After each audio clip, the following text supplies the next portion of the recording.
और Recording in progress. मानस भाई, good morning. बहुत दिनों से मैं आपका इंतजार कर रहा था। Good morning. कभी नमस्कार मानस को नमस्कार। सुनो, कभी मानस को सुनो यार। हमारा आज कुछ मिल जम गया परमात्मा की मेहरबानी से। मानस भाई। एकदम बढ़िया भाभी, बढ़िया है। नमस्ते भाभी, प्रणाम भाभी। प्रणाम प्रणाम। चलो, अच्छी बात है। तो एज यूजुअल हम माता सरस्वती की वंदना से पहले शुरुआत करेंगे। सबको माता सरस्वती खूब खूब सद्बुद्धि दे, सबको आशीर्वाद। बुद्धि से ही, विद्या से ही हम सब कुछ पा सकते हैं। तो पूरे विश्व को, सभी को विद्या की देवी प्रसन्न हो जाए। या कुंदेन्दु तुषारहार धवला, या शुभ्रवस्त्रावृता, या वीणा वरदण्डमण्डितकरा, या श्वेतपद्मासनम्, या ब्रह्माच्युतशङ्कर प्रभृतिभिः देवैः सदा वन्दिता, सा मां पातु सरस्वती भगवती निशेषजाड्यपम्। थैंक यू माता सरस्वती, हम सबको आशीर्वाद देने के लिए, सबको विद्या देने के लिए। हाँ दोस्तों, एज यूजुअल हम पहले सभी के हेल्थ वेल्थ हैप्पीनेस के लिए प्रार्थना करेंगे। सबका सुख शांति समृद्धि बढ़ती रहे, ऐसे हम प्रार्थना करेंगे। Health wealth happiness.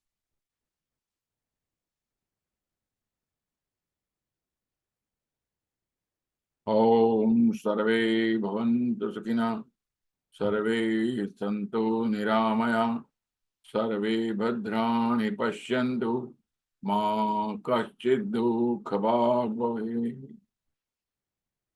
और दोस्तों, यस, हम सबके जितने भी लोग इस संसार से देह त्याग चुके हैं, उनकी सबके आत्मा की परमात्मा उनके श्री चरणों में स्थान दे, उसके लिए हम परमात्मा को प्रार्थना करेंगे।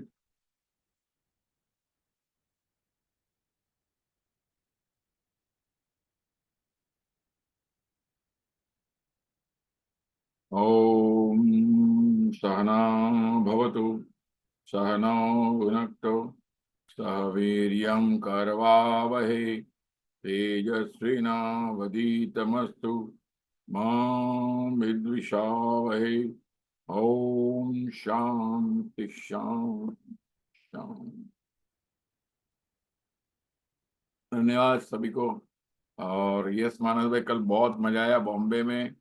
पूरा टीम मिलके, मतलब 500, 100-500 का कैपेसिटी था, 550 लोग थे। पूरा पावर पैक था, और जितने भी लोग हाजिर थे, मतलब एक कन्वेंशन, मतलब मुंबई कन्वेंशन, सबको लगा कि ये तो कन्वेंशन हो गया, ऐसा फीलिंग आया। सबको बहुत मजा आया। और हमारे बॉम्बे की कमिटमेंट कोर्स की जो टीम है, उन्होंने पूरा मिलके, मतलब वहाँ वॉलेंटियर, ये मतलब आपको अगर उधर आते थे ना, आपको लगता था ये कन्वेंशन ही है, लेकिन हमने रिकॉर्डिंग किया है। हम सभी कमिटमेंट, मतलब जितने भी लोग कल पार्टिसिपेंट थे, उनको हम वो अगले साल रजिस्टर के उनको वो देने वाले हैं। चलो, आज ब्रिजेश भाई भी है, बाकी बिहारी लाल की जय। तो ये आज डबल धमाका है, दोनों बहुत पावरफुल है। और जैसे मैं आप सबको याद दिलाऊं, जैसे हमारी बॉम्बे की कमिटमेंट कोर्स का एक सुकान हमारे प्रभु देसाई जी ने संभाला है, वैसे कलकत्ता की कमिटमेंट कोर्स का टीम का सुकान लोगों ने मानस भाई को ऑटोमेटिक दे दिया है, जिसको लीडरशिप दिखती है ना। और बहुत कलकत्ता में सबको साथ में पिकनिक, हर साल एक पिकनिक निकालते हैं, और बोलते हैं हर साल एक लीडर को साथ में ले भी जाते हैं, अमोल भाई को, मुझे, सबको ले जाते हैं, मतलब बहुत। और अभी अगला 2 दिन बाद हम उनके सानिध्य में हैं। पूरा कलकत्ता, और सबसे बिगेस्ट कैपेसिटी कलकत्ता की, वो कलकत्ता की टीम को हमके पूरा भरोसा है कि वो भी एक एक्स्ट्राऑर्डिनरी होने वाला है।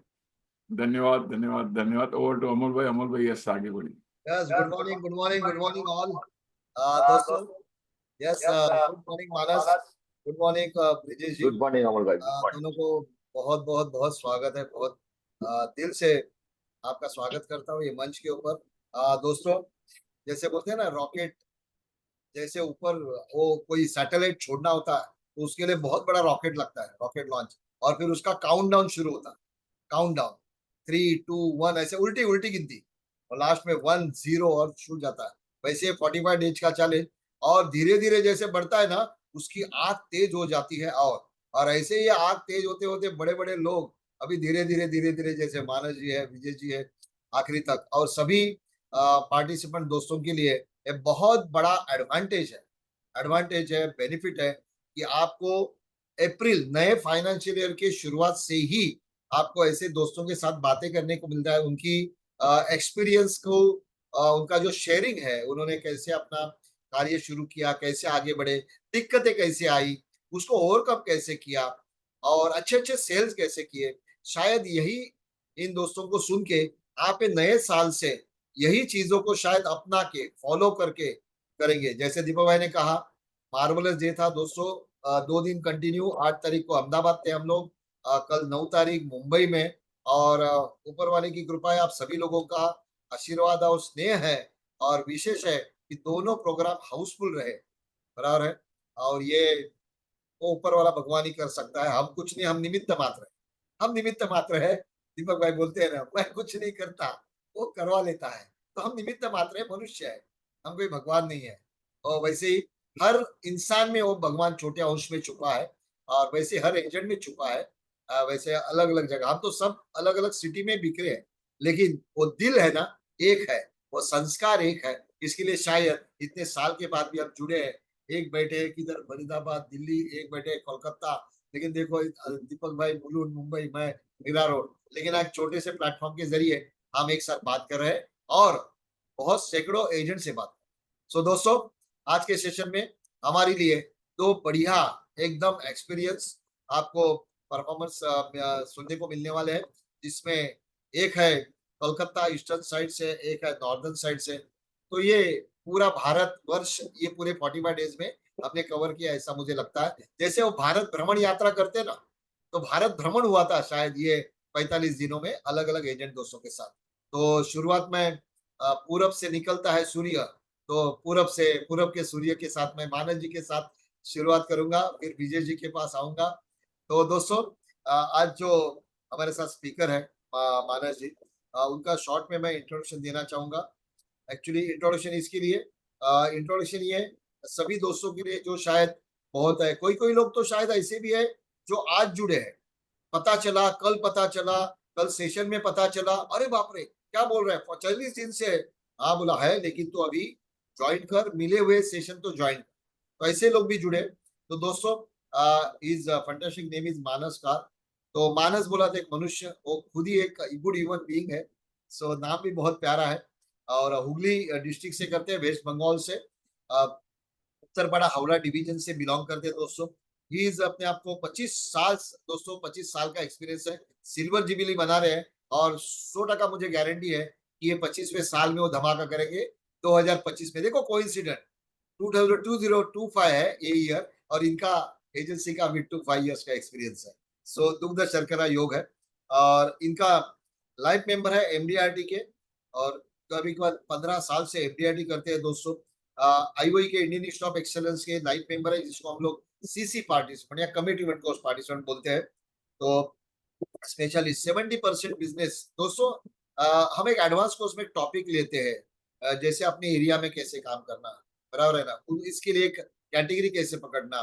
वैसे इन्होंने एक नीश कैटेगरी पकड़ी है, एक अच्छी कैटेगरी, एक रिस्पेक्टेड कैटेगरी, जिसको हम लोग बोलते हैं डॉक्टर्स, और उनका मैक्सिमम ऑलमोस्ट 70% बिजनेस दोस्तों डॉक्टर कम्युनिटी से आता है, बराबर है। इसके लिए कभी ना हमेशा एवरग्रीन दिखते, कभी बीमार नहीं गिरते, क्योंकि हमेशा डॉक्टर से इर्द रहते हैं, तो अच्छी अच्छी सलाह मिलती होगी इनके क्लाइंट से ही।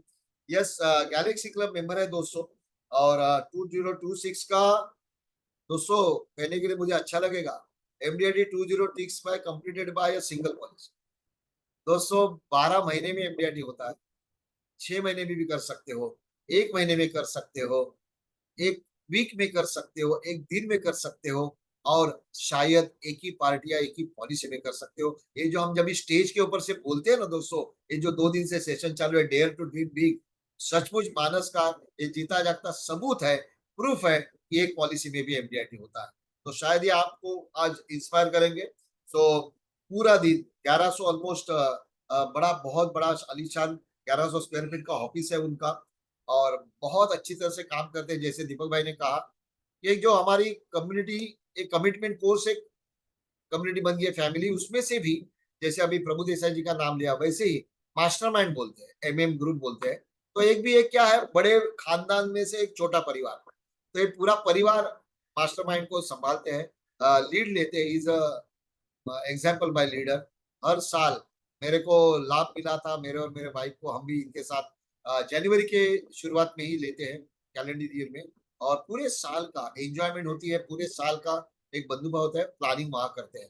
सो एक भी एक अच्छी मिसाल है बहुत सारे एमएम टीम के लिए। सो दोस्तों, एक मिनट भी यहाँ वहाँ मत जाइए।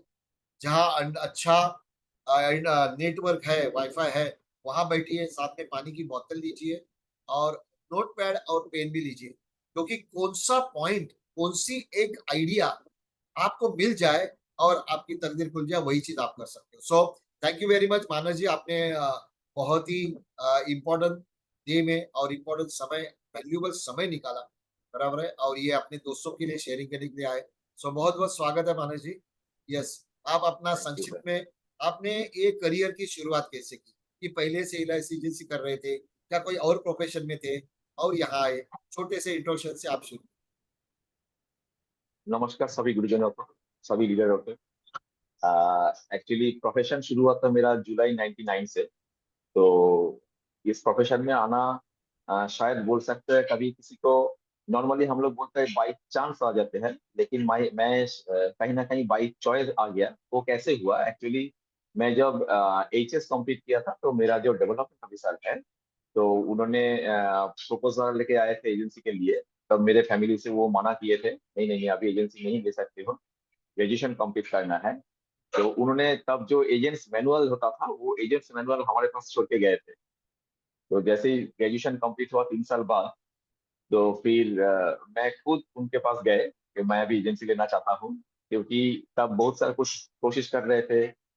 तो लेकिन फिर मेरे को लगा एक्चुअली पढ़ाई में उतना अच्छा तो नहीं था, बैक बेंचर थे। तो मेरे को लग रहा था उस टाइम, मैं ये समझ गए थे कि मैं बैक बेंचर हूँ, मतलब आगे जाके अगर नकली की कहीं पर कुछ करूंगा, बहुत कुछ आगे जाने का पॉसिबिलिटी है नहीं। तो इसलिए मेरे को लगा बिजनेस करना है, तो बिजनेस करने के लिए ये फ्री ऑफ कॉस्ट बिजनेस की एक ही जगह है।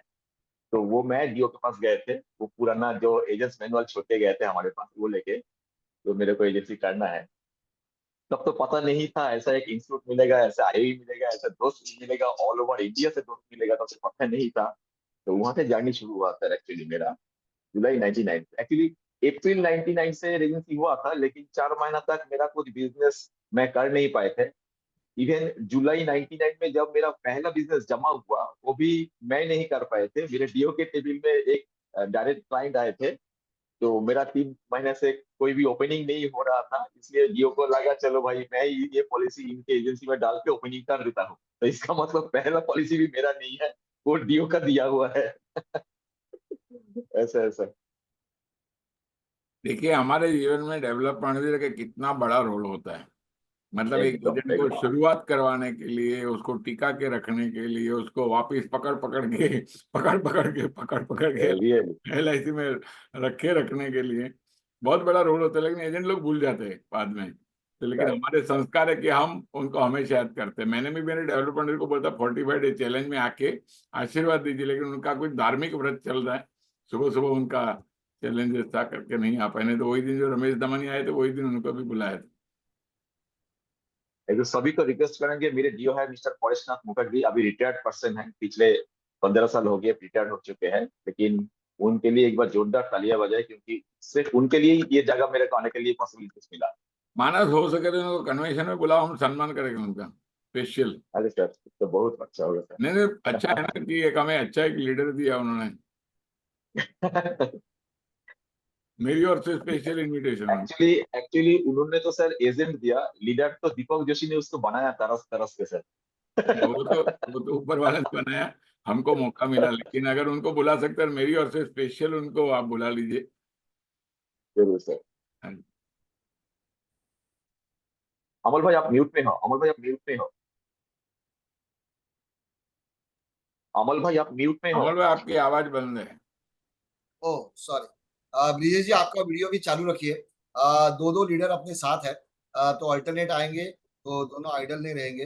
दोनों दूसरे जो हमारे स्पीकर है, जिनका नाम है ब्रिजेश तिवारी जी, करीबन मोदी ग्रुप जो बहुत बड़ा नाम है इंडिया में, 20 साल से वहाँ उन्होंने जॉब किया, 92 2012 तक। एक 85,000 85,000 सैलरी से लेके फिर 8.5 लाख तक की सैलरी तक उनका रहा। 2005 से उन्होंने एलआईसी एजेंसी शुरू की। आज 2200 मोर देन 2000 पॉलिसीज को सर्विसिंग दे रहे, 678 लाइव्स है। और बहुत ही अच्छा काम करते हैं दोस्तों। फिगर्स ये 9 अप्रैल तक के फिगर्स है, उन्हें फिगर्स के बारे में बहुत अपडेट रहते हैं, कितनी पॉलिसी कितने लाइव्स, वेरी अपडेटेड पर्सन। और 2018 से कंटिन्यू एमडीआईटी कर रहे हैं, जो कंसिस्टेंसी बोलते हैं वो है फ्रॉम एक। और इनका आज जो इनके पास से सुनोगे, जैसे मैंने अभी कहा, एक पॉलिसी में एमडीआईटी, जैसे मानस जी का एक स्पेशलाइजेशन हुआ, और इनका भी ऐसा था फ्रॉम वन फैमिली, एक ही फैमिली में 21 साल में 3 एमडीआईटी, एक ही परिवार से इतना बिजनेस लेके आया कि 3 एमडीआईटी हो चुके। दोस्तों sky is the limit, dare to dream big. ये जो हमने सेशन लिया और जगह होने वाला है, जैसे हम 13 तारीख को कोलकाता आ रहे हैं, 16 को दिल्ली आ रहे हैं, अभी कल हम सूरत जा रहे हैं। सो ये बहुत ही अच्छी सीरीज चालू है, जैसे आईपीएल शुरू है ना दोस्तों, ऐसे हमारा भी आईपीएल चालू है, इंश्योरेंस प्रीमियम लीग या आईओई प्रीमियम लीग बोल सकते हो। सो फंटास्टिक चल रहा है। ब्रिजेश जी, सूरत आपने में कहा, मैं अमर भाई बोलो, सूरत में पानवाला जी की और टीमें, उन्होंने पूरा हर जगह, आज देखो ना सब लोग, मानस दिल्ली से है, ये मानस कलकत्ता से, ये दिल्ली से, और ब्रिजेश भाई ने भी दिल्ली की पूरी कमिटमेंट को, टीम को, बहुत लोगों को एमडीआईटी करवाने में पीछे पड़ के, वो मास्टरमाइंड जो बोलते हैं ना, बहुत लोग का उनका योगदान है। और मैं आपको बोलूं, एलआईसी जब भी कंपटीशन डिक्लेयर करती है ना, तो गिफ्ट लगता है। मानस भाई, ब्रिजेश भाई ने ऐसा काम किया, टेम्पो भर के घर पे गिफ्ट लेके जाना पड़ा। टेम्पो भर के, मतलब एक आदमी कोई एक गिफ्ट लेके नहीं जा सकता है, पूरा टेम्पो करना पड़ा गिफ्ट के सामान से। सोचो अभी क्या व्यक्तित्व है। और हमारे लास्ट कन्वेंशन में बीएम भारद्वाज जी को भी उन्होंने बुलाया था, हमारे हरे राम हरे कृष्ण के पहले स्पीकर को भी उन्होंने बुलाया था। मतलब ये दोनों व्यक्ति ऐसे हैं ना, आपको किसको भी कांटेक्ट करना है, क्या करना है, एवरीथिंग वो पॉसिबल है। और दिल्ली में हम 16 तारीख को आ रहे हैं, कलकत्ता 13 तारीख को, और सूरत तो कल ही है। तो सूरत की टीम भी बहुत जोरदार है। हमारा जो कमिटमेंट कोर्स है ना, उनके जो पार्टिसिपेंट है पूरे दिलदार है, दिल से काम करते हैं, और एक सेवा का भाव सब में है, तो मजा आ रहा है। यस। तो अगर मैं कहूँ दोस्तों कि आईओई अगर एक टावर है, तो ये हमारे सब पिलर्स है, बराबर है ना। ये छोटे छोटे पिलर से ही आईओई बनी है। किसी अकेले व्यक्ति का एक काम नहीं था। तो आप सबका योगदान सराहनीय है, भूल ही नहीं सकते। सो दोस्तों, जैसे बोलते हैं ना, हाईएस्ट प्रीमियम दोस्तों, इन्होंने 1,17,00,000 लिया था। सोचो दोस्तों, आज लोग लॉन्ग टर्म पॉलिसी के लिए ना बोलते हैं, लेकिन ब्रिजेश जी ने 35 साल की प्रीमियम प्रीमियम टर्म पीपीटी बोलते हैं, उसके लिए पॉलिसी बेची थी, जिसका ईयरली प्रीमियम है 1.17 करोड़। करोड़ के ऊपर का प्रीमियम पार्टी आज भी 35 साल के पॉलिसी के लिए बना है। तो आपको आज बहुत सारी अच्छी चीजें मिलेगी। और सबसे इंपॉर्टेंट है, बोलते हैं ना, एग्जाम्पल बाय योर ओन। तो खुद का जैसे ही अपना इनकम आता है एक एजेंट का, उन्होंने खुद अपने जीवन शांति जैसे प्रोडक्ट में, पेंशन प्रोडक्ट में, उन्होंने 1.66 करोड़ खुद की इन्वेस्टमेंट। दोस्तों जब एक एजेंट अपनी पॉलिसी बताता है पार्टी को विश्वास होता है, अगर ये इन्वेस्ट कर रहा है एजेंट, इसका मतलब इसको पॉलिसी का ज्ञान है, मुझे नहीं है। अगर एजेंट ने ये पॉलिसी में पैसा रखा है ना, इसका मतलब ये प्रोडक्ट बेस्ट होगा। नहीं तो एजेंट तो खुद इन्वेस्ट नहीं करता ना, वो तो सबकी इन्वेस्टमेंट करता है। ये मान्यता होती है, बिलीफ होता है लोगों का। लेकिन जब ये आप खुद बताते हो, मेरी ये पॉलिसी 1.5 करोड़ डाला है मैंने खुद के लिए, प्लानिंग किया है, तो ऐसे बहुत ही प्यारे, हसमुख, वेरी स्पिरिचुअल पर्सन ब्रिजेश जी। उनको जब भी हम मिलते हैं, ऑनलाइन हो ऑफलाइन हो, तो एक ललकारा से, जयकारा से शुरुआत होती है।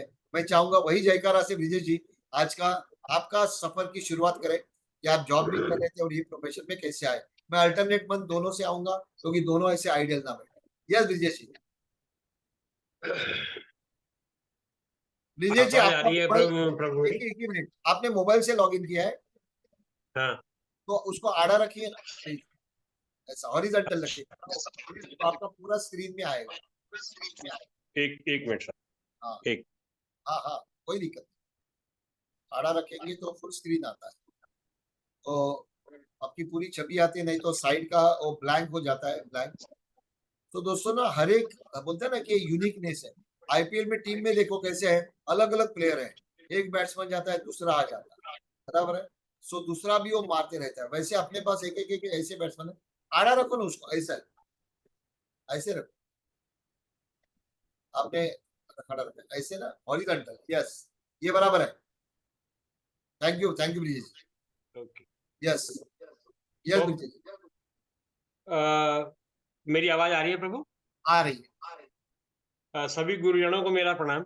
और मैं तो सारे गुरुजनों को ऐसे मान के चलता हूँ कि आप लोगों ने गिरिराज पर्वत उठा रखा है, और हम सारी प्रजा जो है ना, जितने भी लोग आपके साथ हैं, ये सारी प्रजा, आप बांके बिहारी के सखा है, और बांके बिहारी ने जैसे उंगली पे गिरिराज पर्वत को उठा रखा था, और आप सभी सखाओं ने अपनी अपनी लाठियां लगा रखी थी, तो भगवान कृष्ण ने जैसे उनको साथ लेकर रखा था कि वो, उनको भी ये आभास हो रहा था कि पर्वत उठाने में हमारा भी सहयोग है। प्रभु, आप जैसे जिस तरीके से दीपक भाई ने ये पर्वत उठाया है, और आपने जो लाठियां लगा रखी है, उनके बीच में हम अपने आप को ना उस पर्वत के नीचे बहुत सुरक्षित समझते हैं। सो मेरा शुरुआत जो है वो ठीक कह रहे हैं आप, बांके बिहारी किसी से उससे ही होती है, पूजा से ही होती है। सो मैं चाहूंगा कि सभी लोग एक बार गिरिराज महाराज की जय बोल दें। बोल गिरिराज महाराज की जय जय। बोलो बांके बिहारी लाल की जय। जय। बोलो बंसी वारे की जय। साहब, अमोल भाई, मेरा नाम ब्रजेश तिवारी है। आप सभी बहुत सारे लोग जानते हैं, लेकिन बहुत सारे लोग नए भी इस पैनल पे होंगे। मेरी ब्रांच 11F है। गुरुजी दीपक बगई साहब मेरे डीओ वो रिटायर हो गए, और अब मैं आज की डेट में डायरेक्ट एजेंट हूँ, और काम बहुत अच्छा हो रहा है, लेकिन हो आपकी वजह से रहा है, आईओई की वजह से हो रहा है। तो मेरे साथ तो वही भजन मुझे याद आता है कि करते हो तुम कन्हैया, मेरा नाम हो रहा है, मेरा आपकी कृपा से सब काम हो रहा है। काम बहुत बढ़िया चल रहा है। और मैं 89 में दिल्ली आया था, और 1992 में मैंने मोदी ग्रुप ज्वाइन किया, 3 साल इधर उधर नौकरी करने के बाद। और मोदी ग्रुप ज्वाइन करके सर मैंने एज ए स्टेनो टाइपिस्ट, मैं बिट्स पिलानी से हूँ, स्टेनोग्राफर। सो बिट्स पिलानी से मैंने स्टेनोग्राफी करी इंग्लिश से, और उसके बाद फिर मैंने हिंदी की सीखी। फिर जैसे जैसे रिक्वायरमेंट आती गई, मैं अपने आप को अपग्रेड करता गया। फिर मेरे को मोदी ग्रुप में एक बॉस मिला, German language, German Dutch boss मिला। मैंने उसको, उन्होंने कहा कि यू मस्ट लर्न डच। सो फिर मैंने वो जर्मन सीखी, मैक्स मूलर भवन से, उससे भारतीय विद्या भवन से। फिर मेरा एक बॉस आया, French, you must learn French. तो मैंने फिर वो मैक्स मूलर भवन से फ्रेंच सीखी, डिप्लोमा कोर्स किए लैंग्वेज के। तो मेरे को दो लैंग्वेज आती हैं, और हिंदी इंग्लिश की शॉर्ट हैंड आती है। सर मैं 2000 में, 1992 में ज्वाइन किया सर। 2000 में मैं टैक्सेबल हो गया। मैं ये बता रहा हूँ कि मैं इस प्रोफेशन में आया कैसे। मैं टैक्सेबल हो गया, और टैक्सेबल हो गई मेरी इनकम। तो मेरे अकाउंटेंट ने बोला कि तिवारी जी आपको वो करनी पड़ेगी, पॉलिसी करनी पड़ेगी, नहीं तो टैक्स कट जाएगा। उस जमाने में टैक्स 2000 कटे, तो ऐसा कट गया। तो मैंने फिर अपने एक रिलेटिव को याद करते को बुलाया। मथुरा से पहले कोसी छाता जगह पड़ती है, वहां से। उसने फिर रात शाम को आया, वो गवर्नमेंट जॉब में है, मेरी साली के नाम से एजेंसी है उसकी आज भी। तो उसने मेरी पॉलिसी करी। तो मैंने 40,000 रुपए का प्रीमियम उस टाइम करवाया, 2000 रुपए, 4 पॉलिसियों में। और सर वो, जब मैं रात को यहाँ ठहरा, तो मैंने उससे पूछा इसमें क्या लेना देना होता है, क्या क्या मिलता है, ये करता है। सर वो उस टाइम पे सीएम क्लब मेंबर था, 2000 में। तो मेरे को उससे इंस्पिरेशन मिली कि यार, जब ये छोटी सी जगह में, छाता छोटी सी जगह है, और वहां से ये सीएम क्लब और इतना अर्न कर रहा है, तो मैं दिल्ली में रह के नहीं कर सकता क्या? और मैंने फिर वो सोचने में इतना टाइम लगाया, क्योंकि मेरे पास टाइमिंग की बड़ी दिक्कत रहती थी प्राइवेट नौकरी में। तो 2005 में मैंने एजेंसी ली। और सर 8 में मैंने पहली बार मुकेश भाई का बेसिक कोर्स हुआ था यहाँ पे। तो मुकेश भाई का बेसिक कोर्स हुआ, उसके बाद फिर दीपक भाई का बेसिक कोर्स हुआ। आपके बेसिक कोर्स मैंने 3 बार करे। उसके बाद मतलब मैंने 6 बार बेसिक कोर्स किया है अभी तक। और उसके बाद में फिर मैं 3 बार मैंने वो कर लिया एडवांस कोर्स, और उसके कमिटमेंट को उसके फंडामेंटल कोर्स, ये वो दिस एंड दैट। तो आप जब भी आदेश करते थे, उसके बाद फिर आपने दिल्ली संभाल लिया था, तो फिर आप जो आदेश करते थे हम वही। अम, मेरी आवाज क्लियर नहीं आ रही है, कोई मैसेज कर रहे हैं? आ रही तो फिर आप जैसे आदेश करते गए, हम वैसे ही करते गए, और फाइनली ये रहा कि कमिटमेंट कोर्स मैंने 2009 में कमिटमेंट कोर्स ज्वाइन कर लिया। और सर कमिटमेंट कोर्स ज्वाइन करने के बाद तो ना, मतलब जैसे पंख लग गए थे। आशीर्वाद तो प्रॉपर, अमोल भाई मेरे साथ वो गरीबी वाली कहानी नहीं है कि मैं बहुत गरीब था, मैं गांव से बिना कपड़ों के आया था, बिना चप्पल के आया था। मेरे फादर रेलवे में ड्राइवर थे, वो रिटायर हुए फिर। मतलब घर में कोई ऐसी समस्या नहीं थी, खेती बाड़ी थी गांव गांव में। बट वो ये था कि मेरे को कुछ करना था अपने दम पे। तो मैं जो है यहाँ दिल्ली जब आ गया, तो उसके बाद में फिर मैंने एजेंसी का काम शुरू किया, जैसा आपका आदेश हुआ मैं करता चला गया। और कमिटमेंट कोर्स में जब ज्वाइन करने के बाद, अमोल भाई वो दिन जो है, अपने आप को मैं जैसे एक गुब्बारा होता है ना, गुब्बारे में जब हवा भर देते हैं, तो वो 4 दिन बाद भी जब उसमें हवा भरी थोड़ी रह जाती है, पर धरती पे जब पड़ जाता है तो वो फुदकता ही रहता है। मतलब उस वो बिल्कुल जीरो नहीं होता। और फिर एक गुब्बारे का शेप जैसे छोटा-सा होता है, इतना सा होता है, हवा भरने के बाद उसकी हवा निकल भी जाती है, तो भी उसकी शेप इतनी ही रहती है। तो अब मेरी शेप जो है ना, वो चेंज कर दी आप लोगों ने। कमिटमेंट में आने के बाद में शेप चेंज हो जाती है इंसान। सो अमोल भाई वहां से मैं जो है, मैंने 2.5 लाख रुपया दिया था उस टाइम पे। और 2.5 लाख वो लाइफ टाइम का आपका ऑप्शन हुआ करता था, दीपक भाई का लाइफ टाइम का ऑप्शन था। तो मैं लाइफ टाइम के लिए 2.5 लाख रुपए में मैंने वो कमिटमेंट किया। फिर दीपक भाई ने कहा कि ये कन्वेंशन भी कर लो। फिर मैंने कन्वेंशन भी लाइफ टाइम कर दिया। तो बॉम्बे जो भी कन्वेंशन होते हैं, बॉम्बे में कन्वेंशन होता है, मैं हमेशा होता हूँ वहाँ पे। और मैंने वो विद स्पाउस किया। अमोल भाई वो पैसा जो है ना, मैंने उधार लेके दिया था। मतलब सच पूछो तो ये था कि 1 लाख रुपया मैंने कंपनी से लोन लिया, और 1.5 लाख मैंने बाबूजी से लिया। तो मम्मी मम्मी से मैंने पूछा, मैंने मम्मी 1.5 लाख रुपया एक चाहिए था, मुझे एक कोर्स करना है। हाँ वो बाप का पैसा है ना, वो बाप रिटायर हुआ है अभी, तो दिख रहा होगा एक एक करके ऐसे ही लूटोगे अब हमारा पैसा। तो मैं, नहीं मम्मी वापसी पे है। तो बुजुर्ग हमारे यहाँ ऐसे ही बोलते हैं सर कि बाबूजी उस टाइम 2009 में रिटायर ही हुए थे। तो कह रहे हाँ वो बाप का पैसा आया है ना, अभी वो ऐसे ही लूटोगे दोनों भाई, हम 2 भाई है, तो ऐसे ही लूटोगे। मैं कहा नहीं वापसी पे है। कितने दिन की वापसी पे? मैं कहा 1 साल में दे। अच्छा ठीक है। हमने साहब वो 2 महीने के अंदर वो पैसा वापस कर दिया, है ना साहब। और ऐसा काम किया, मतलब ये चिंता लग गई कि यार ये पैसे को वापस करना है मम्मी बाबूजी के। और सर वो काम करते करते आपने जो एजुकेशन दी, इतना स्ट्रांग कर दिया एजुकेशन बेसिस पे कि सबसे ज्यादा जो वो रहा इसमें सहयोग आपके इस कोर्स का, बड़े बड़े लोगों से मिलना हुआ। दमानी भाई साहब से मिलना इतना आसान नहीं है, और उनके साथ बैठ के खाना खाना, उनके साथ बैठना, प्रभु देसाई जी, आप सभी का सानिध्य। आप, मैं पूरी कोशिश करता हूँ, आपको मालूम है जब आप दिल्ली में आते हैं तो मैं कोशिश करता हूँ कि मैं आपके साथ मेरे घर में रह सकूं। और मैं कोशिश करता हूँ कि मैं यदि हो सके पॉसिबल तो मैं आपको बुला लूँ अपने घर में, है ना साहब। तो ये सानिध्य जो है पापा के, मैं आज आपके सामने यहाँ पहुंच गया साहब। बहुत बहुत बढ़िया विजय जी। आपका आशीर्वाद है जी। और आशीर्वाद ऊपर वाले का, बाकी बिहारी का, हमका हमारा सबका साथ है। आशीर्वाद देने का हक ऊपर वाले को है, भगवान परमेश्वर को है। हम सब साथ है, एक परिवार जैसे। छोटा हो तो छोटा भाई, बड़ा हो तो बड़ा भाई जैसे। So thank you Manas ji, thank you sir. Manas के पास आऊंगा। मानस अपने जैसे एजेंसी शुरू की, काम करना शुरू किया, तो सभी दोस्तों को ना शुरुआत शुरुआत में कोई भी प्रोफेशन हो, शुरुआत में कोई एकदम एक्सपर्ट नहीं होता या सब कुछ आता है, ऐसे नहीं होता। तो अपने जब ये जर्नी शुरू की एजेंसी की, तो सबको एक प्रॉब्लम होता है, प्रॉस्पेक्टिंग। और आपकी खासियत है, जैसे हमारे यहाँ मुंबई में हम अनिल तारी जी का नाम लेते हैं, उनकी खासियत है ये एरिया। तो आपका 70% बिजनेस। तो आप ये जो प्रॉस्पेक्टिंग है ना, वो किस तरह से करना शुरू किया था, वो किस तरह से करते हैं, जिसका लाभ हमारे सभी एजेंट भाइयों को। Yes Manas. Yes sir, yes sir. Sir actually क्या हुआ, हमारे यहाँ पर आयुई मतलब दीपक जोशी को और मुकेश जोशी को पहला बार हमने देखा था 2003 में। क्या होता है, कोलकाता में लाइफ इंश्योरेंस स्टडी सर्कल बोल के एक ऑर्गेनाइजेशन है, मतलब 38 इयर्स ओल्ड ऑर्गेनाइजेशन है। तो जस्ट एक बिग मास्टरमाइंड बोल सकते हो। तो वहां पर एनुअल कन्वेंशन होते हैं हर साल जुलाई माह में 3 दिन के लिए।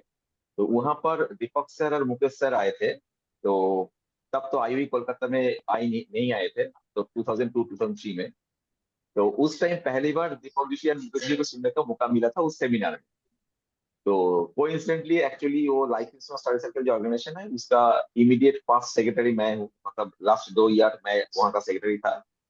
पहले एज ए पार्टिसिपेंट जुड़े थे। तो उसके बाद क्या हुआ, उसके बाद मेरा एक दोस्त है शुभजीत दास बोल के, वो दूसरा ब्रांच के एजेंट है। तो एक दिन उन्होंने मेरे को खबर दिया, अरे एक फ्री सेमिनार होने वाला है, तो जो गेस्ट सेशन था आईओई का वो होने वाला है, एक बहुत बढ़िया होने वाला है। तो वो जो बोलते थे सुनते थे, वो अच्छा काम करते थे। तो ऐसे ही चला गया तो गेस्ट सेशन में। तो फिर वो गेस्ट सेशन में गया तो फिर उस टाइम अभिजीत देसाई सर आते थे तो कलकत्ता में। वो सेशन तो था ज्ञान मंच में, गेस्ट मंच मुझे मालूम है तो क्योंकि वो सेशन के लिए मैं 10 दिन कलकत्ता में रुका रहा था। ब्रांच ब्रांच में गया था।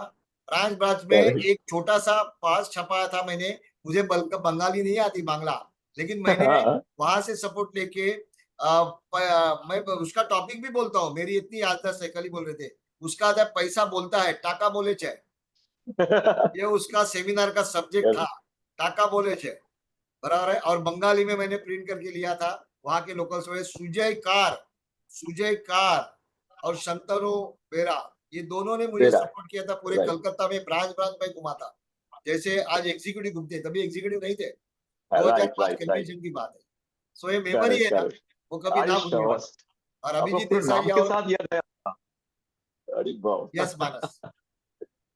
तो फिर क्या हुआ, वो 2004 में आईओई की कलकत्ता में लॉन्च हुआ, 2004 या 5 में।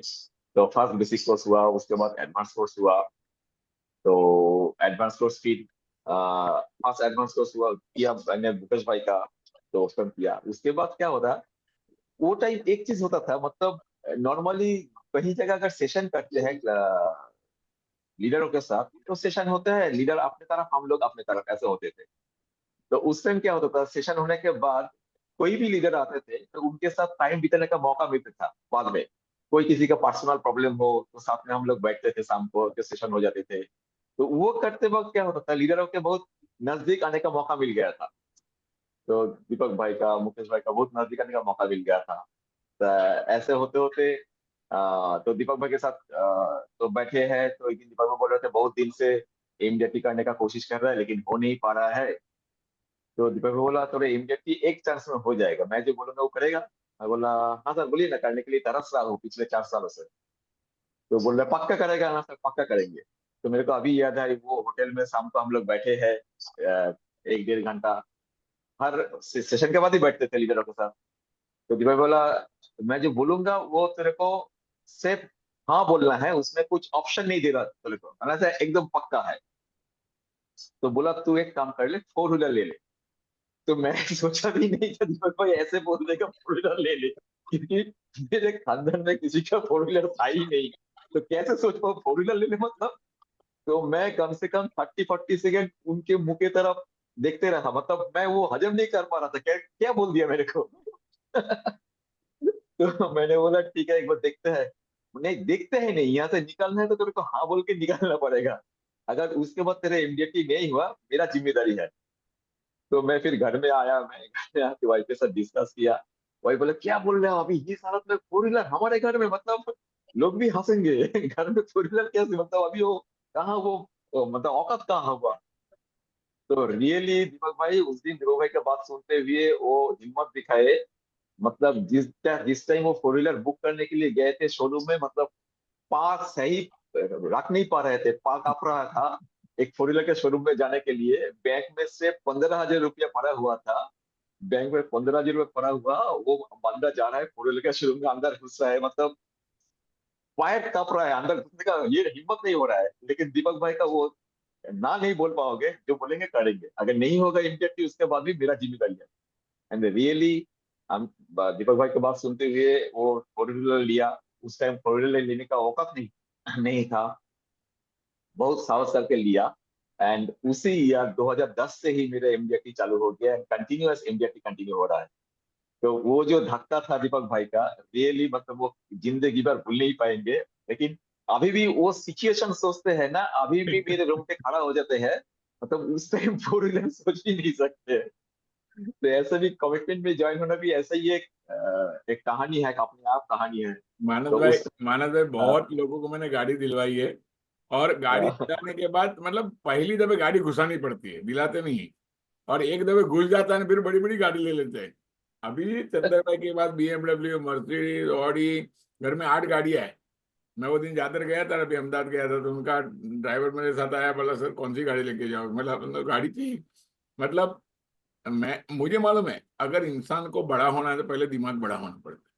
अभी दिमाग छोटा, रिजल्ट बड़ा, ऐसे कैसे हो सकता है? तो बहुत लोग के साथ हुआ है। पहले मैंने एक्सपेरिमेंट किया था कि जयेश खुना के साथ, मुझे मालूम है एक्सपेरिमेंट सक्सेसफुल होने वाला, सक्सेसफुल हुआ।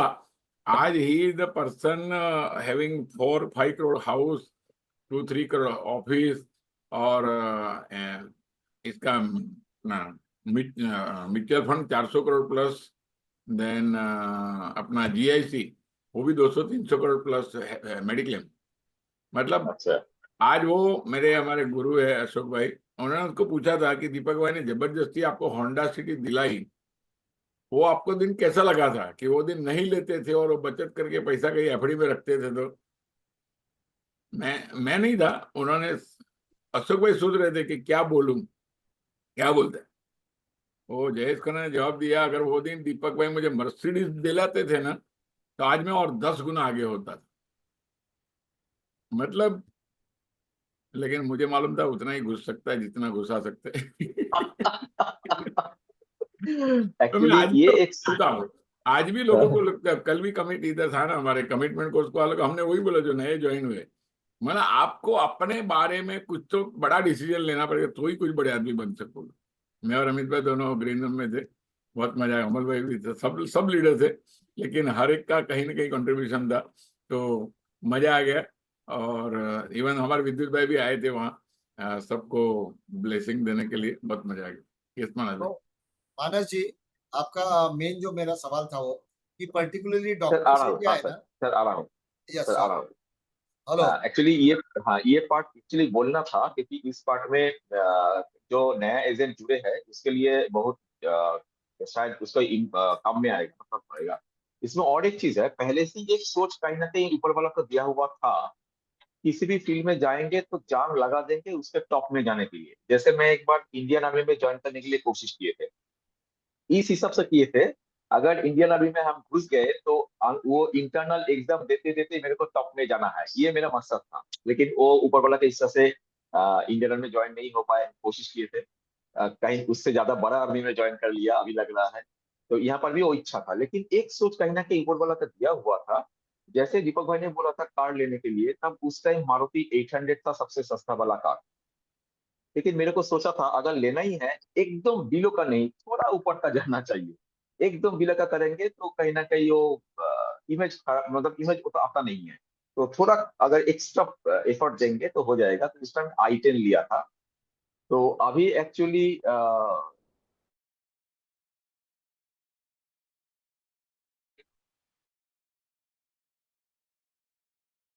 रहा हूँ कि इंडिया का पहला कार है, वो मैं मेंटेन कर रहा हूँ।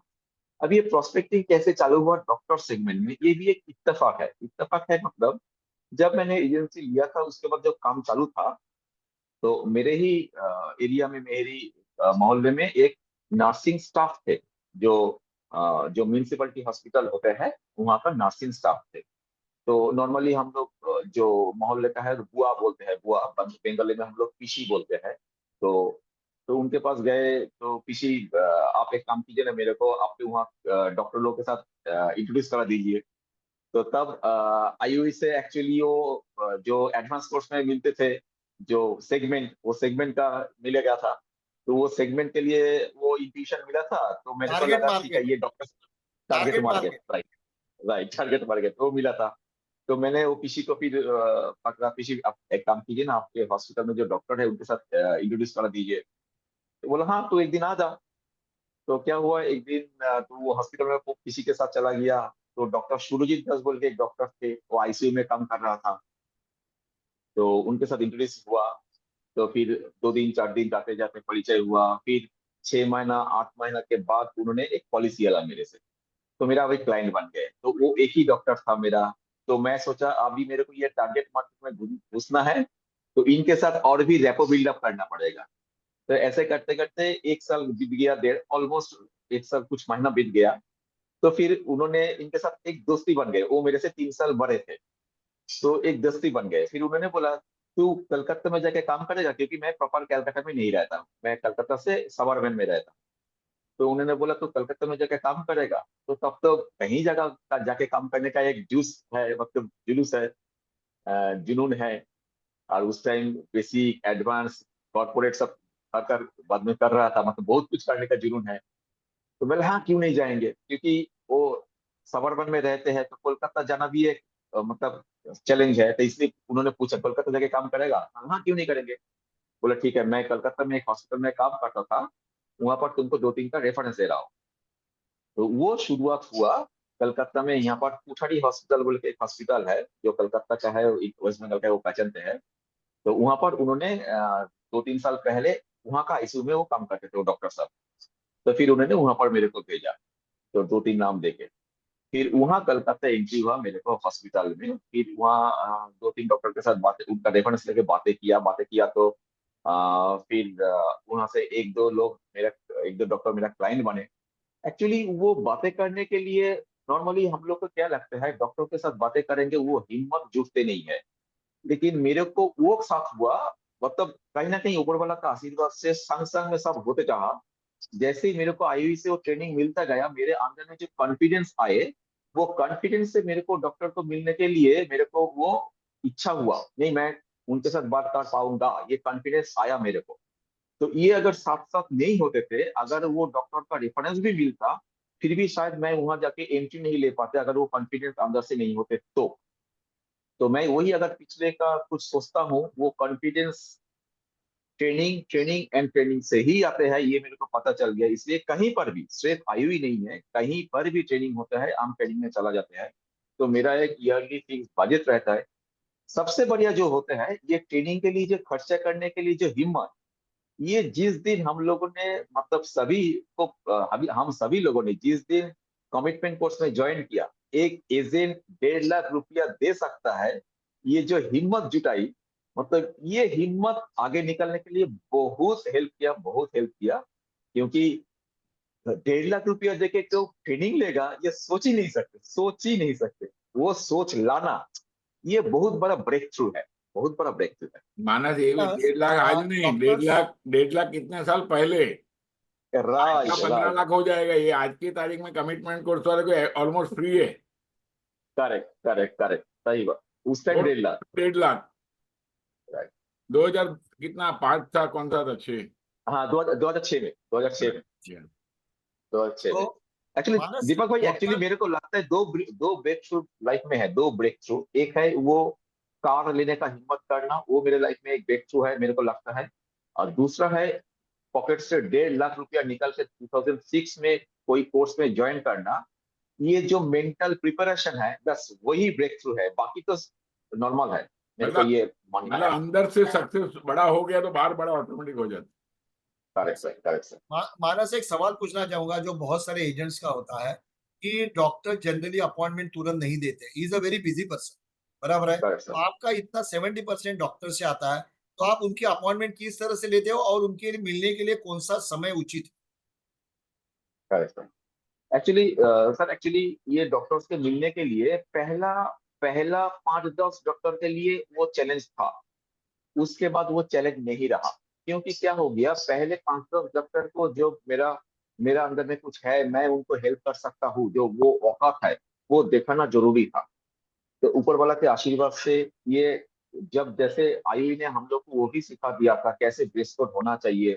मतलब अंदर में कुछ भी टूटा फूटा हो, लेकिन बाहर दिखना चाहिए तुम बहुत बड़ा कुछ हो, ताकि वो half impression is the last impression, वो कहीं ना कहीं हम मेंटेन कर रहे थे। इवन मैं बहुत सारा सेमिनार में जब जाता हूँ, या बहुत सारा बीओ के सेशन में जब एज ए स्पीच देने के लिए बोलने के लिए आते हैं, मैं एक चीज शेयर करता हूँ।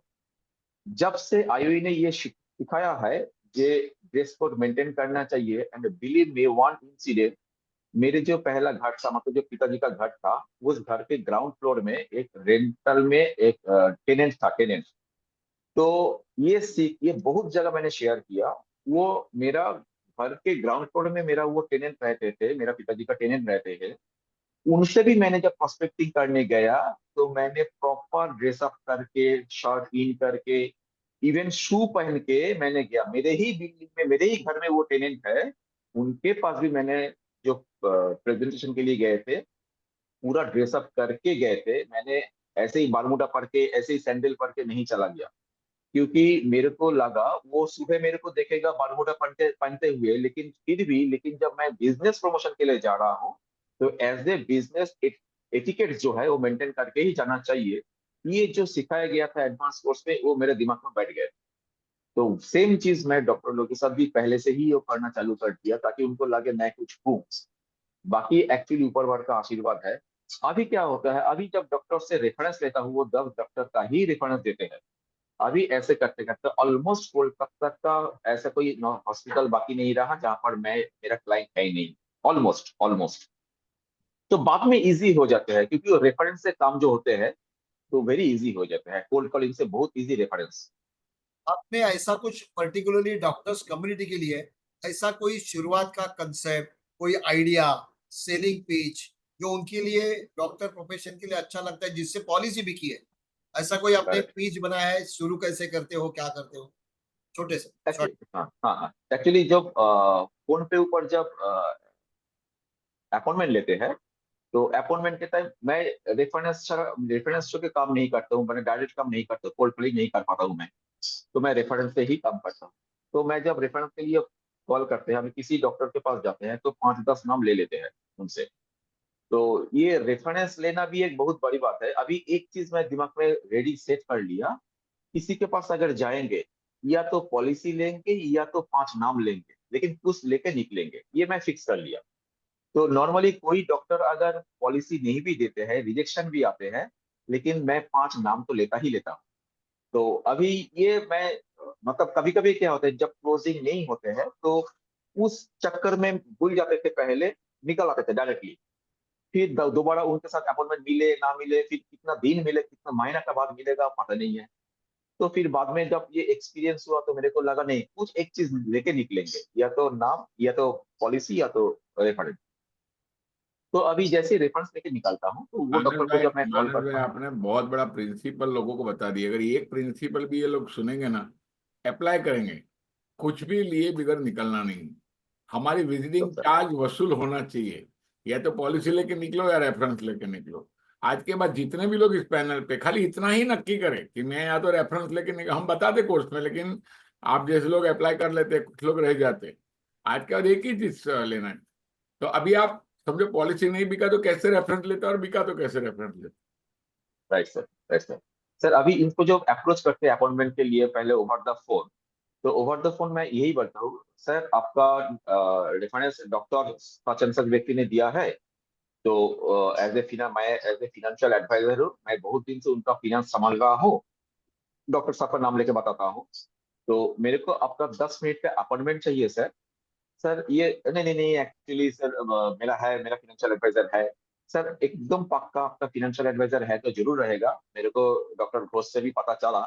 लेकिन सर मैं आपसे मिलना इसलिए चाहता हूँ, कभी कभी देखिए सर, अगर हम लोग जब पेशेंट बन के आपके पास जाते हैं, तो नॉर्मली अगर आप लोग जब सर्जरी के लिए बोलते हैं, तुरंत हम लोग राजी नहीं हो जाते हैं आपके पास सर्जरी करने के लिए सर। हम भी सेकेंड ओपिनियन के लिए किसी डॉक्टर का सलाह लेते हैं सर। तो मैं आपको रिक्वेस्ट करूंगा, जैसे आपका पेशेंट, मैं सेकेंड ओपिनियन के लिए दूसरा डॉक्टर के पास जाता हूँ सेकेंड ओपिनियन लेने के लिए, ये आपने सही गलत सजेशन दिया सर्जरी के, ये नहीं दिया। सिमिलरली मैं आपको रिक्वेस्ट करूंगा, आप भी सिर्फ एक सेकेंड ओपिनियन के लिए मेरे पास 10 मिनट समय दीजिए मेरे को। मैं ये दावा के साथ कहता हूँ, मैं आपको गारंटी देता हूँ कि ये 10 मिनट आपके लिए भरपूर इंफॉर्मेटिव रहेगा। अगर ये 10 मिनट में आपको लगा इस बंदे से कुछ काम हो सकते हैं, आपका कुछ काम में मैं आ सकता हूँ, तो फिर हम बाद में सोचेंगे 1 घंटे के लिए बैठे या ना बैठे। अगर ये 10 मिनट में कुछ नहीं हुआ, मैं 11 मिनट आपसे नहीं लूंगा, ये मेरा प्रॉमिस है सर। आपका 11 मिनट टाइम खत्म करना। हाँ, दूसरा एक प्रॉमिस है, अगर ये 10 मिनट में बात होते होते 3 मिनट 4 मिनट 5 मिनट के बाद आपको लग रहा है आपका टाइम खराब हो रहा है, आप तुरंत मेरे मुंह के ऊपर बोल दीजिएगा प्लीज स्टॉप दिस।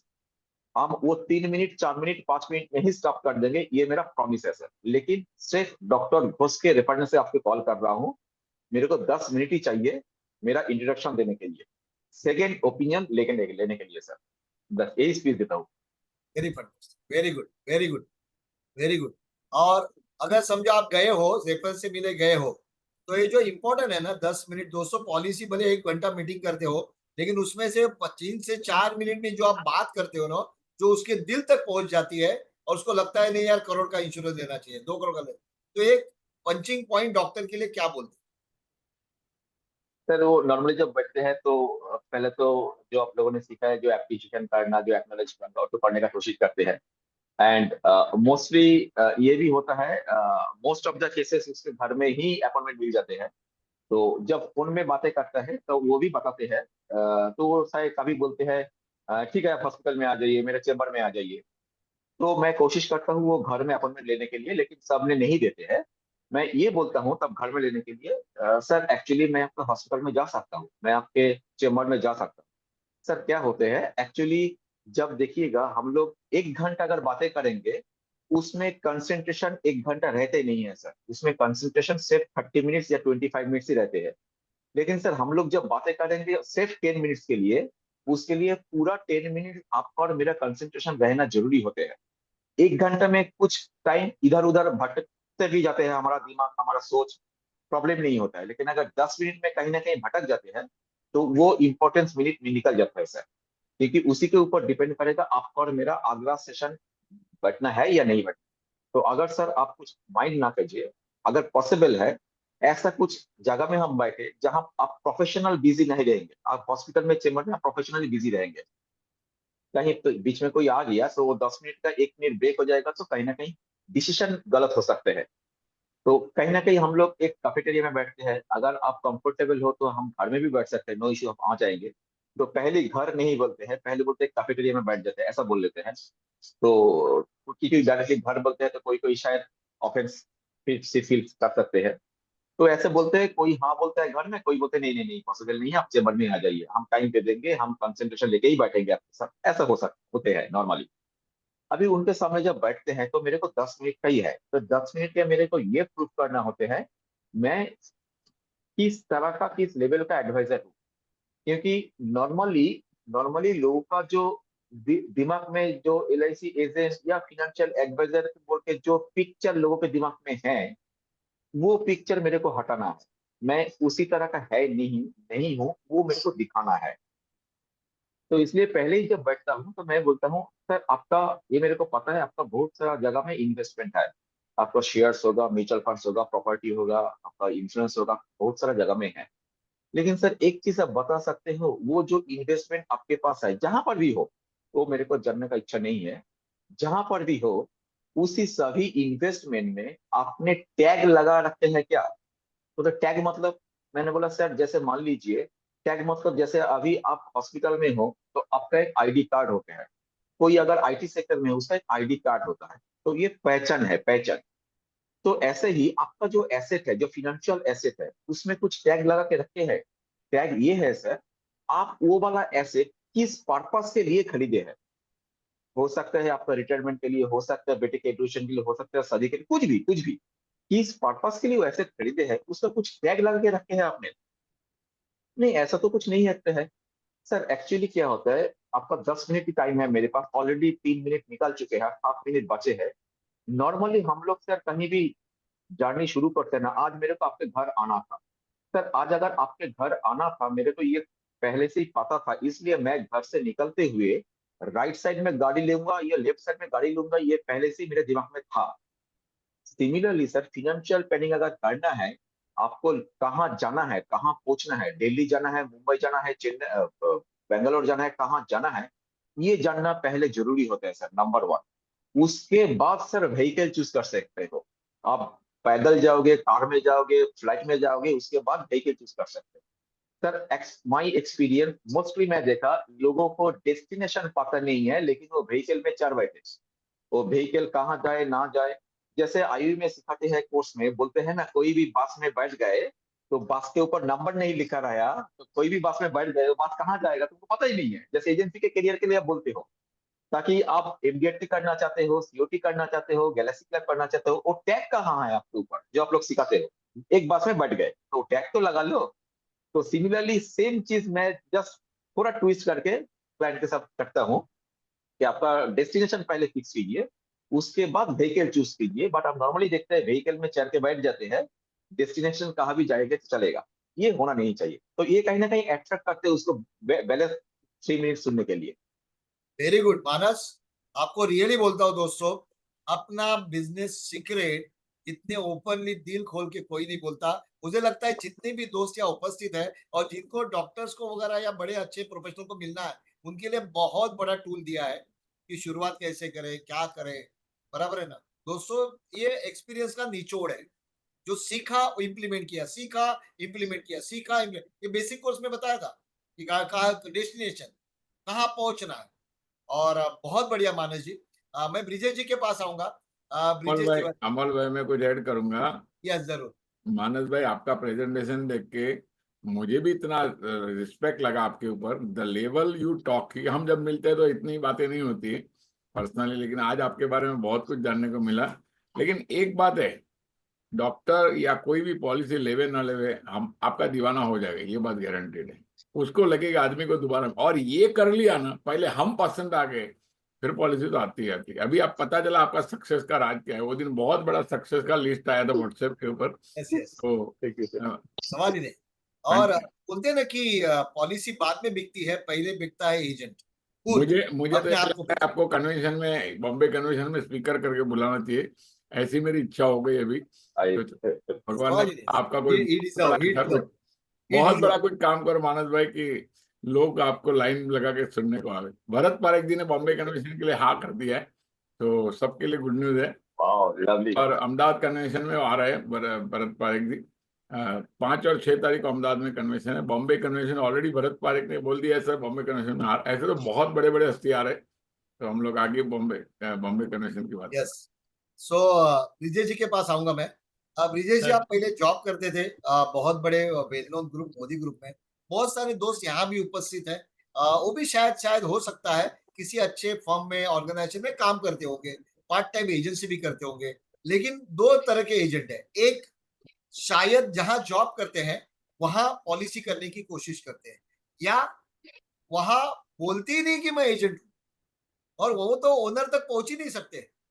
मैंने खुद वो मोदी टावर में मैं आया हूँ आपसे मिलने, वहां से हम घर गए थे। तो ये जो ये है, वो आप किस तरह से आपने जो किया और वो ओनर तक पहुंच गए, जहां आपका किसी को जाने को नहीं मिलता, आपको डायरेक्ट एंट्री है, तो ग्रीन चैनल है आपके लिए एयरपोर्ट का। तो ये कैसे किया आपने और किस तरह से ओनर तक पहुंचे और बड़ी बड़ी पॉलिसी बेची? यस ब्रिजेश जी। अ, सर उसमें जो है ना आपका और दीपक भाई का सहयोग बहुत ज्यादा रहा। आपने जो कॉन्फिडेंस लेवल हम लोगों मेरे में अंदर जो जनरेट किया, वो उसमें सबसे ज्यादा काम हुआ। हुआ कैसे कि मैं जब भी आपसे मिलता था, दीपक भाई की क्लास लेता था, आपकी क्लास लेता था, तो आप हमेशा ये कहते थे कि निस्वार्थ भाव से लोगों का काम करना है, सेवा। तो मैंने वहाँ पे जो है इंश्योरेंस, मेरी मोदी ग्रुप में 9 एजेंसी है। मैं 9 लोगों को जानता हूँ जिनके पास में एलआईसी की एजेंसी है, और मेरी एक एजेंसी थी। क्योंकि यहाँ एलआईसी, जब मैंने कन्वेंशन को अपने जीसी कमिटमेंट ज्वाइन किया, कमिटमेंट कोर्स जब ज्वाइन किया, तो उसके बाद में मैंने जो है ना काम इस तरह से करना शुरू कर दिया कि लोगों की हेल्प काम करना शुरू किया। और लोगों की हेल्प, किसी की प्रीमियम जमा नहीं हो रही है 3 साल से, किसी का कुछ, कोई एजेंट ने पहली प्रीमियम एजेंट ने भर दी, उसके बाद में प्रीमियम लेने ही नहीं आया, एक आधा साल गई तो गई। तो मतलब किसी की पॉलिसी चालू कराना, किसी को लोन दिलाना, किसी को कुछ करना। तो मैंने वहां पे पॉलिसी करना बाद में शुरू किया, पहले मैंने वहां पे लोगों की हेल्प करी। तो मेरा नाम वहां पे हेल्प के नाम पे जाना गया कि तिवारी जी एलआईसी की कोई भी काम को कर रहे थे। तो उस केस में हुआ ये कि मैं वहां नौकरी कर रहा था, और करते करते एक दिन मिस्टर मोदी के उनके सीएफओ आए, मिस्टर अग्रवाल। पहले वो गाली खा के आए थे ऊपर पे उनके चैम्बर में। वो गलती से मतलब भूल गए बताना कि मिस्टर मोदी का 1 करोड़ में प्रीमियम है। लालू की लड़की जो है रागनी यादव, उनकी एजेंसी है यहाँ पे, और लालू जो है सेठ जी का पक्का यार है। तो उनके साथ में उनकी फैक्ट्री भी है वहाँ पे बिहार में, रांची में, आजकल चांडिल में, बिहार स्पंज आयरन लिमिटेड। तो 1.5 करोड़ के करीब का, 1,23,00,000 का प्रीमियम था सालाना, और वो ईयरली था। तो वो बताना भूल गए कि उनका प्रीमियम भी आ रहा है, और पैसा वो अपने अकाउंट से देते हैं। वो इंडिविजुअल पॉलिसी ले रखी है उन्होंने। तो लालू की लड़की ने कर रखी है, एक और किसी उनके दोस्त की बेटी ने कर रखी है मेरठ में। तो बड़ी पॉलिसी है वो। तो 1,23,00,000 प्रीमियम था, और पैसा उस टाइम पे उनके पास में था। तो उन्होंने बताया नहीं, ये वो दिस एंड दैट, खूब गालियां उनको दी। और गाली देने के बाद, मुझे कुछ नहीं मालूम, मेरा पैसे है नहीं, प्रीमियम जमा होना चाहिए। अब वो वहां तक मेरी बात जब पहुंच चुकी थी कि अपने ग्रुप में एक लड़का है जो बहुत अच्छा काम करता है और इंश्योरेंस के बारे में अच्छी नॉलेज है। तो उन्होंने कहा कि तिवारी जी प्रॉब्लम में फंस गए हैं कि सेठ जी के अकाउंट में पैसा कम है, और प्रीमियम ड्यू हो गया है, और वो जाना है 1,23,00,000। पैसा कहीं और अवेलेबल अभी है नहीं। कभी कभी आती होगी ऐसी situation बड़े लोगों के साथ। तो मैंने कहा साहब मैं कोशिश करके देखता हूँ। नहीं तो इसमें क्या करेंगे आप? मैंने कहा साहब मैं करता हूँ। कितना पैसा होगा? बोला 30-40 लाख, 50-42 लाख से ज्यादा नहीं उनके अकाउंट में। 40-42 लाख तो अरेंज हो जाएगा, उनकी सैलरी वैली ट्रांसफर कर देंगे। ये वो सैलरी भी इनकी होती है, सेठों की सबकी सैलरी होती है अपनी कंपनी में। तो 40 से 42 लाख रुपया हो जाएगा। मैंने कहा ठीक है साहब, मैं कोशिश करके देखता हूँ। मैं जो है मैंने इमीडिएटली, जैसा आप बताते हैं कि इमीडिएटली दवाई मत दो, तो मैंने वो एक दिन का टाइम लिया। मैंने कहा साहब मैं कोशिश करके देखता हूँ, मेरे को पॉलिसी नंबर दो। पॉलिसी नंबर लिया मैंने उनसे। पॉलिसी नंबर लेके मैंने स्टेटस देखा, ईयरली प्रीमियम है दोनों का। 1,23,00,000 प्रीमियम बन रहा था। मैं अगले दिन एक लेटर बना के ले गया। मैंने कहा साहब ये साहब से साइन करवाना पड़ेगा। और मैं उनको कन्विंस करूंगा तो ही बात बनेगी। तो मैं उसमें फिर प्रीमियम में रिलैक्स करवाता हूँ। साहब मैंने किया क्या, उसको क्वार्टरली कर दिया प्रीमियम। चेंज ऑफ अब मोड। चेंज ऑफ मोड, और वो क्वार्टरली करके सब वो प्रीमियम जो है ना 30 लाख के करीब आ गया। 30, 31, 32 लाख प्रीमियम आ गया। तो जो पैसा उनके पास था उसमें से भी पैसा बच गया, और प्रीमियम भर गया। तो ये तो बहुत बढ़िया होगी। 1.25 करोड़ जाता था एक ही बार में, 30-30 लाख करके देते रहे ना। ये तो बहुत होशियार लड़का है। वो साहब वहां से फिर शुरुआत हुई। और उसके बाद में वहां ये करते करते 2010 में मैं इस पोजीशन में आ गया कि मैंने वहां मोदी ग्रुप में, जब सेठ जी का काम मेरे पास आ गया, तो फिर मैंने सब खुल के, मेरी गाड़ियों पे LIC का स्टिकर लगाना, नीचे नाम नंबर लिखना, ये वो, पार्किंग में गाड़ी खड़ी रहती थी तो लोग मेरे से आके पूछने लगे, वही जो जिनके पास एजेंसी, कहने लगे यार तिवारी जी आपने तो गाड़ी पे क्लियर कट नंबर लगा, नाम नंबर सब लगा रखा है, LIC का स्टिकर लगा रखा है। तो, तो मैंने कहा साहब कि ये सब भगवान की कृपा है। और फिर करते करते साहब वो जो है बात 2010 में मैंने, दीपक भाई ने मुझे ज्ञान दिया, और आपसे भी बात हुई कि तिवारी जी अब आपको जॉब छोड़ देनी चाहिए। फिर मैंने कहा साहब, मैं सोचते सोचते भी मैंने कहा देखो कह तो रहे हैं, लेकिन मेरे पास रेस्पॉन्सिबिलिटी है, और वो रेस्पॉन्सिबिलिटी बच्चों की भी, बड़ा बड़ा बेटा बीटेक करना शुरू कर दिया था, 10 से 14 का बीटेक वो है, हैदराबाद में एक 5 यूनिवर्सिटी से उसने बीटेक किया। तो फिर मैं 2 साल मैंने और सोचने में लगाए, और 2012 में मैंने रिजाइन कर दिया। वो मतलब रिजाइन किया और एक्सेप्ट हुआ 2012 में। 2010 में मेरी सैलरी 6 लाख थी। मिस्टर मोदी और सारे एग्जीक्यूटिव्स ये चाहते थे, तब तक सब मेरे पास में ना करीबन 20 करोड़ रुपए आ गया था लोगों के रिटायरमेंट। जो जो रिटायर हो रहे थे यहाँ से, उनको मैं पेंशन प्लान देता चला गया, सिन्हा साहब, टंडन साहब, दिस एंड दैट। अब ये इनके पैसा भी मिल गया था, और ये रिटेन भी कर लिया कंपनी ने इनको एक्सटेंशन देकर। तो अब इनकी इंटेंशन ये थी कि ये जाए ना यहाँ से। अभी तो क्या है कि इसकी गर्दन हमारे हाथ में रहती है, हमारा जूनियर सेक्रेटरी है। लेकिन ये चला गया तो फिर अपनी मर्जी से, पता नहीं हम हमारे को मिलेगा नहीं मिलेगा, पैसा इसी के पास। तो जो लोग मेरी शिकायत भी करते थे, कुछ एग्जीक्यूटिव 1-2 लोग होते हैं साहब कंपनी में, साहब तिवारी जी का केबिन तो LIC से, अपना विन मेडिकेयर से ज्यादा LIC का नजर आता है। तो मिस्टर सिन्हा का जवाब होता था, मिस्टर वाकलू आपके अपने काम काफी पेंडिंग है, उन पर ध्यान, सॉरी सर। तो ऐसे करके, क्योंकि उन्हें पता नहीं था, मिस्टर वाकलू को पता नहीं था कि सिन्हा साहब का 2.5 करोड़ रुपए मेरे पास रखा हुआ है, तेरे चक्कर में ये चला जाएगा, मेरा पैसा इसके साथ। तो सब लोगों ने, मतलब मैंने वहां पे पूरे ग्रुप में एक अच्छा इंश्योरेंस किया। और सर 2012 में रिजाइन किया, और उसके बाद मेरी 13 में कन्वेंशन में दीपक उनसे दमानी भाई साहब से मुलाकात। दमानी भाई साहब, जब दीपक भाई बड़ा नाम लेते थे कि दमानी जी एक पॉलिसी में MDRT करते हैं, एक पॉलिसी में COT करते हैं, मैंने कहा यार ये होता कैसे है साला, सीओटी एमडीआरटी करने में हर साल मैं कोशिश करता हूँ, दिसंबर में आके 4.5-5 लाख पे 3 लाख पे रुक जाता हूँ कमीशन पे। ये कैसे हो सकता है कि एक ही पॉलिसी में एमडीआरटी? तो मेरे को मिलने का मौका मिला, मैंने कहा भाई साहब, मैंने पैर छुए, वहाँ सबसे आगे की रो में बैठते हैं वो कन्वेंशन में, तो दीपक भाई के आस-पास ही बैठते हैं। तो मैंने उनसे पूछा, मैं कहा रमेश अपना दमानी भाई साहब, ये होता कैसे है कि एक पॉलिसी में एमडीआरटी? बोले हो जाता है, कोई बड़ी बात नहीं। नहीं, मैंने कहा आप बताना नहीं चाहते या मतलब नहीं, नहीं बताऊँ क्या, हो ही जाता है, मुझे खुद नहीं पता कैसे, पर हो जाता है। तो मेरे दिमाग में वो नेगेटिव थॉट आई कि ये बताते हैं कि भई मतलब कोई बताता नहीं है आसानी से अपनी ट्रिक। बोले तू एक ही काम कर, निस्वार्थ भाव से सेवा करता है लोग। और एलआईसी में ऐसे बहुत लोग मिलते हैं जो पॉलिसी करा के लोग कर तो देते हैं लेकिन उनको सर्विस नहीं देते। उन लोगों को तो निस्वार्थ भाव से सर्विस दे। साहब मैं वो सेठ जी की वो सेवा करता रहा और करते-करते 2018 में मैं कन्वेंशन में आया हुआ था। देखो उसी कन्वेंशन में ये ज्ञान मिला था और उसी कन्वेंशन में 30 दूसरे दिन, पहले ही दिन, कन्वेंशन का पहला दिन था और उनके सीएफओ का फोन आया, तिवारी जी कहाँ पे हो? मैंने कहा सर मैं बॉम्बे में हूँ। साहब मिलना चाह रहे हैं। मैंने कहा साहब मैं परसों आऊंगा बम्बई, बम्बई से दिल्ली। तो मैं नेक्स्ट डे का मैंने टाइम दिया उनको। मैंने कहा 3 बजे का टाइम आप रख सकते हैं। तो मैं 3 बजे का टाइम लॉक कर दूं। सर सेठ जी को मैं टाइम दे रहा था 25,000 करोड़ के मालिक, वो ललित मोदी के चाचा है। मेरे जो सेठ जी हैं, मिस्टर ललित मोदी के चाचा हैं वो, उमेश मोदी साहब। तो उन्होंने कहा ठीक है 3 बजे का टाइम सर, हमने 3 बजे का टाइम साहब को बोल दिया है, आप 3 बजे मैं आके मिलूंगा। ठीक है सर। मैं वहां गया, जाके साहब मेरी मुलाकात हुई।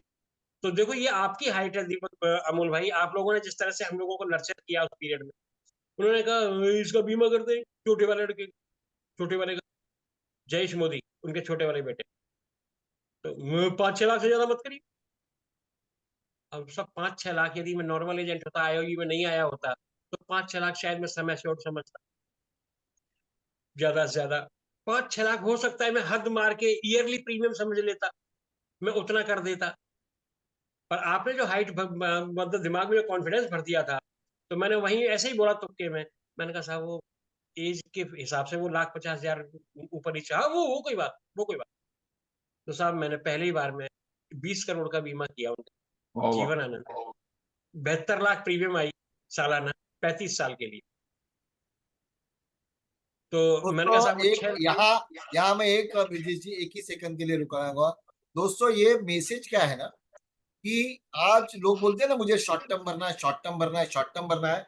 35 साल की टर्म और प्रीमियम 72 लाख, और मुझे मालूम है ब्रिजेश जी वो आज भी प्रीमियम भरा जा रहा हाँ। है। यस। और उसके साथ और एक आ गया, उसको बताओ, वो भी बताओ, क्योंकि करोड़ फिर के ऊपर उसके बाद में जब से वो आया ना, तो आने के बाद में उसने सीए ने सब उसमें वो उसका वो आया था एक ऑब्जेक्शन, उसका रिबेट का, रिबेट का कोई ऑब्जेक्शन नहीं था बेसिकली।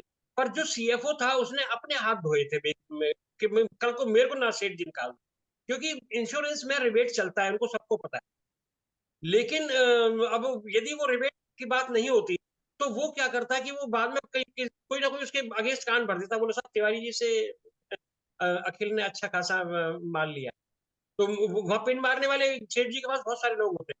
तो उन्होंने मेरे को पहले बोला और तिवारी साहब जो लेन देन रहता है तो वो आपका, मैं कहा भाई इसके बारे में कोई बात करने की जरूरत नहीं है, क्योंकि मैं केवल सेवा करता हूँ, मैं जो है ये सब काम नहीं करता। नहीं सेठ जी ने नहीं बोला मेरे को, हाँ खुश रहो। मेरी मेरी वाइफ भी कह रही है गुरु जी नमस्कार। बहुत बहुत धन्यवाद। तो उन्होंने कहा, मैंने कहा हाँ तू बोल बोल, यदि मैं नहीं बोलूंगा, कल किसी ने कान भर दिए तो सेठ जी मेरे को टेक आउट कर देंगे। मैं कहा तू बोल, मैं देख लूंगा। साहब वो जो जब उन्होंने पहले तो वो उसका वो हुआ तो उस लड़के की जो वेट है वो 98 केजी और हाइट 72 सेंटीमीटर। तो मैंने उनसे कहा, सबसे पहले तो मैंने मतलब इस तरह से एटीट्यूड लिया कि मेरे को आपकी पॉलिसी की जरूरत नहीं है, मतलब मैं उस हाइट से बात काम कर रहा था। मैंने कहा साहब पहले इनका ना मेडिकल कराना पड़ेगा और क्लास 2 एक्स्ट्रा आया, क्योंकि हाइट एंड वेट के हिसाब से हाइट का जो फॉर्मूला है सर वो है हाइट इन सेंटीमीटर्स माइनस अपना height in centimetres minus 100 is equal weight. तो उनकी सेंटीमीटर की जो सेंटीमीटर जो हाइट थी वो वो थी 172 और जो वेट था वो था 98। थोड़ा ओवरवेट। तो हाँ, तो वो ओवरवेट जा रहा था, तो मैंने बोल दिया था क्लास 2 एक्स्ट्रा होगा।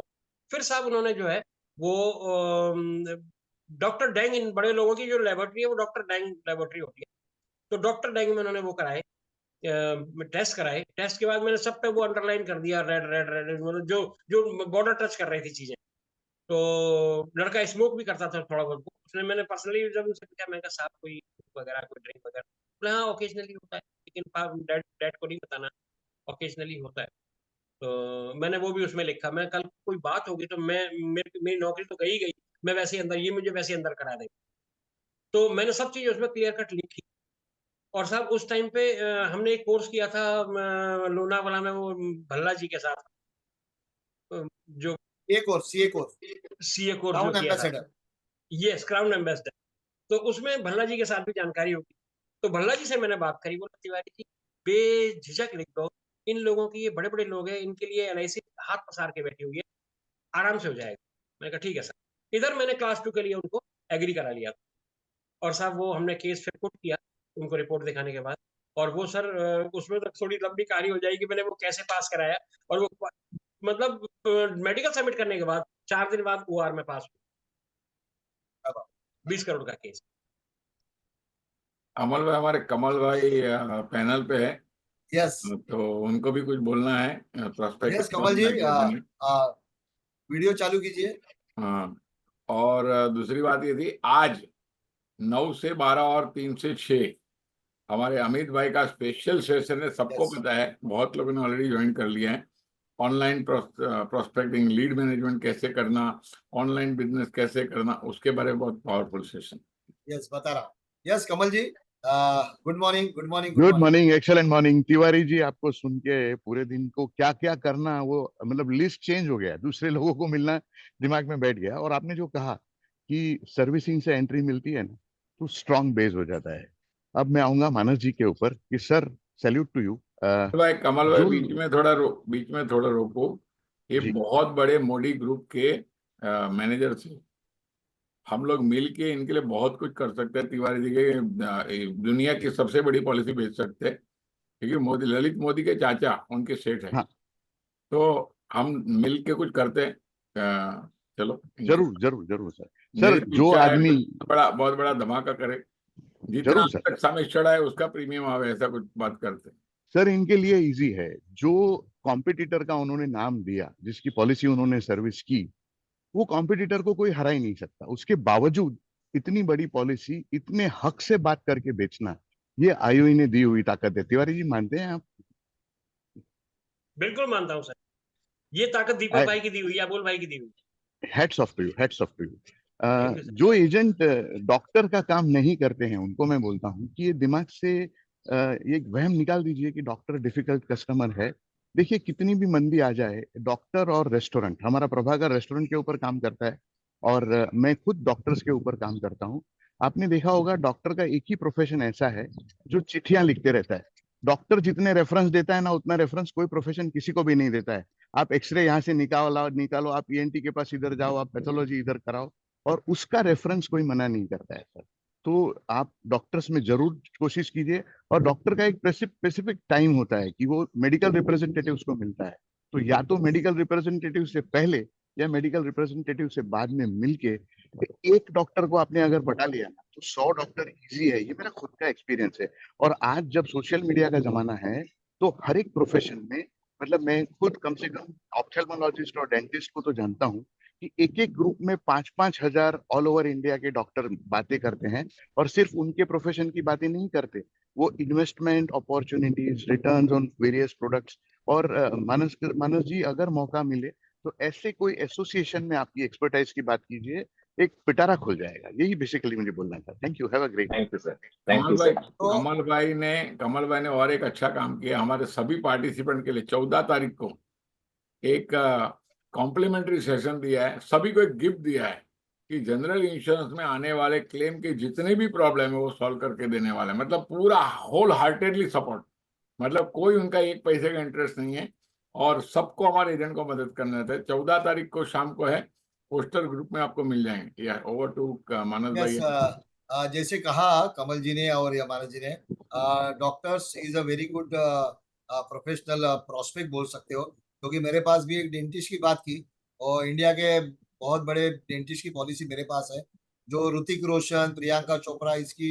ट्रीटमेंट कराते हैं कॉस्मेटिक वाले। मैं उनसे अभी टच में हूँ, अभी भी उनका पेंशन प्लान का लाइफ का सर्टिफिकेट जस्ट अभी मैंने सबमिट किया। तो शायद मैं कोशिश कर रहा हूँ उनको सेमिनार में स्पीकर करके लाए, क्योंकि उनकी जो स्टोरी सुनेंगे ना, एक छोटे से गैरेज में रहने के वाला आज बैंडस्टैंड सी फेस के ऊपर है ना, शाहरुख खान की इधर उनका बंगला है। आप समझ सकते हो। सो ऐसे लोग तो, यस यस, जो बात कर रहे थे अभी ब्रिजेश जी, जो 1 करोड़ 17 लाख का प्रीमियम, बराबर है, 1 करोड़ 17 लाख का प्रीमियम 35 साल के लिए, जब ये बात हुई तो 35 साल के लिए कोई ऑब्जेक्शन नहीं आया कि इतना साल है, जरा कुछ कम नहीं है क्या? क्योंकि ये general objection, Vijay ji sir उसमें जो है ना, मैंने क्या बताया, बेनिफिट्स क्या बताया? हाँ, मैंने उसमें उनको बताया कि साहब उन्होंने कहा कि ये तो बहुत ज्यादा लंबी है, 35 साल तो इसको पैसा मिलेगा ही नहीं।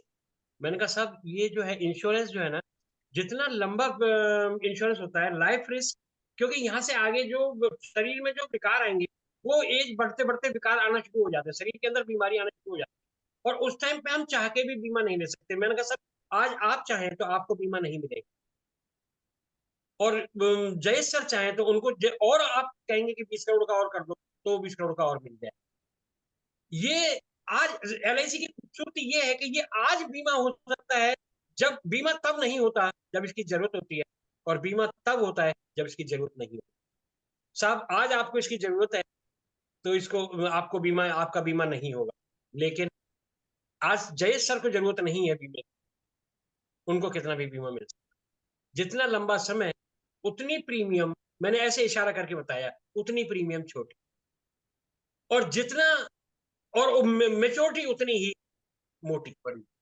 सर 20 करोड़ का साढ़े 5 गुना आता है यस, उसमें, मोर देन 100 करोड़।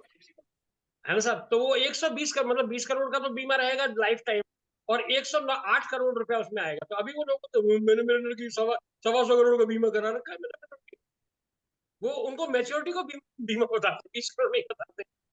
तो वो जो है उनको समझ में आया। मैंने कहा साहब आज के भगवान ना करे 5 साल बाद तो शरीर में बीपी शुगर कुछ भी बनता है, इनको बीमा नहीं मिलेगा। 1 लाख 2 लाख 4 लाख रुपए सम एश्योर्ड का बीमा मिलेगा, जिसका प्रीमियम 10-20 हजार रुपए होता है। साहब आज इनको जो बीमा मिलेगा वो और इनकी एज से सूटेबल है। उस टाइम पे वो 27 साल के थे, 35 और 27, 62, और वो उस टाइम पे साहब 62 के, 64 के। तो इस टाइम पे इनके पास में 125 करोड़ रुपए आ जाए, और वो भी टैक्स फ्री, वो भी टैक्स फ्री। यस, तो ये करके ये ठीक है, फिर ठीक है। बहुत बहुत बहुत बड़ी बात दोस्तों।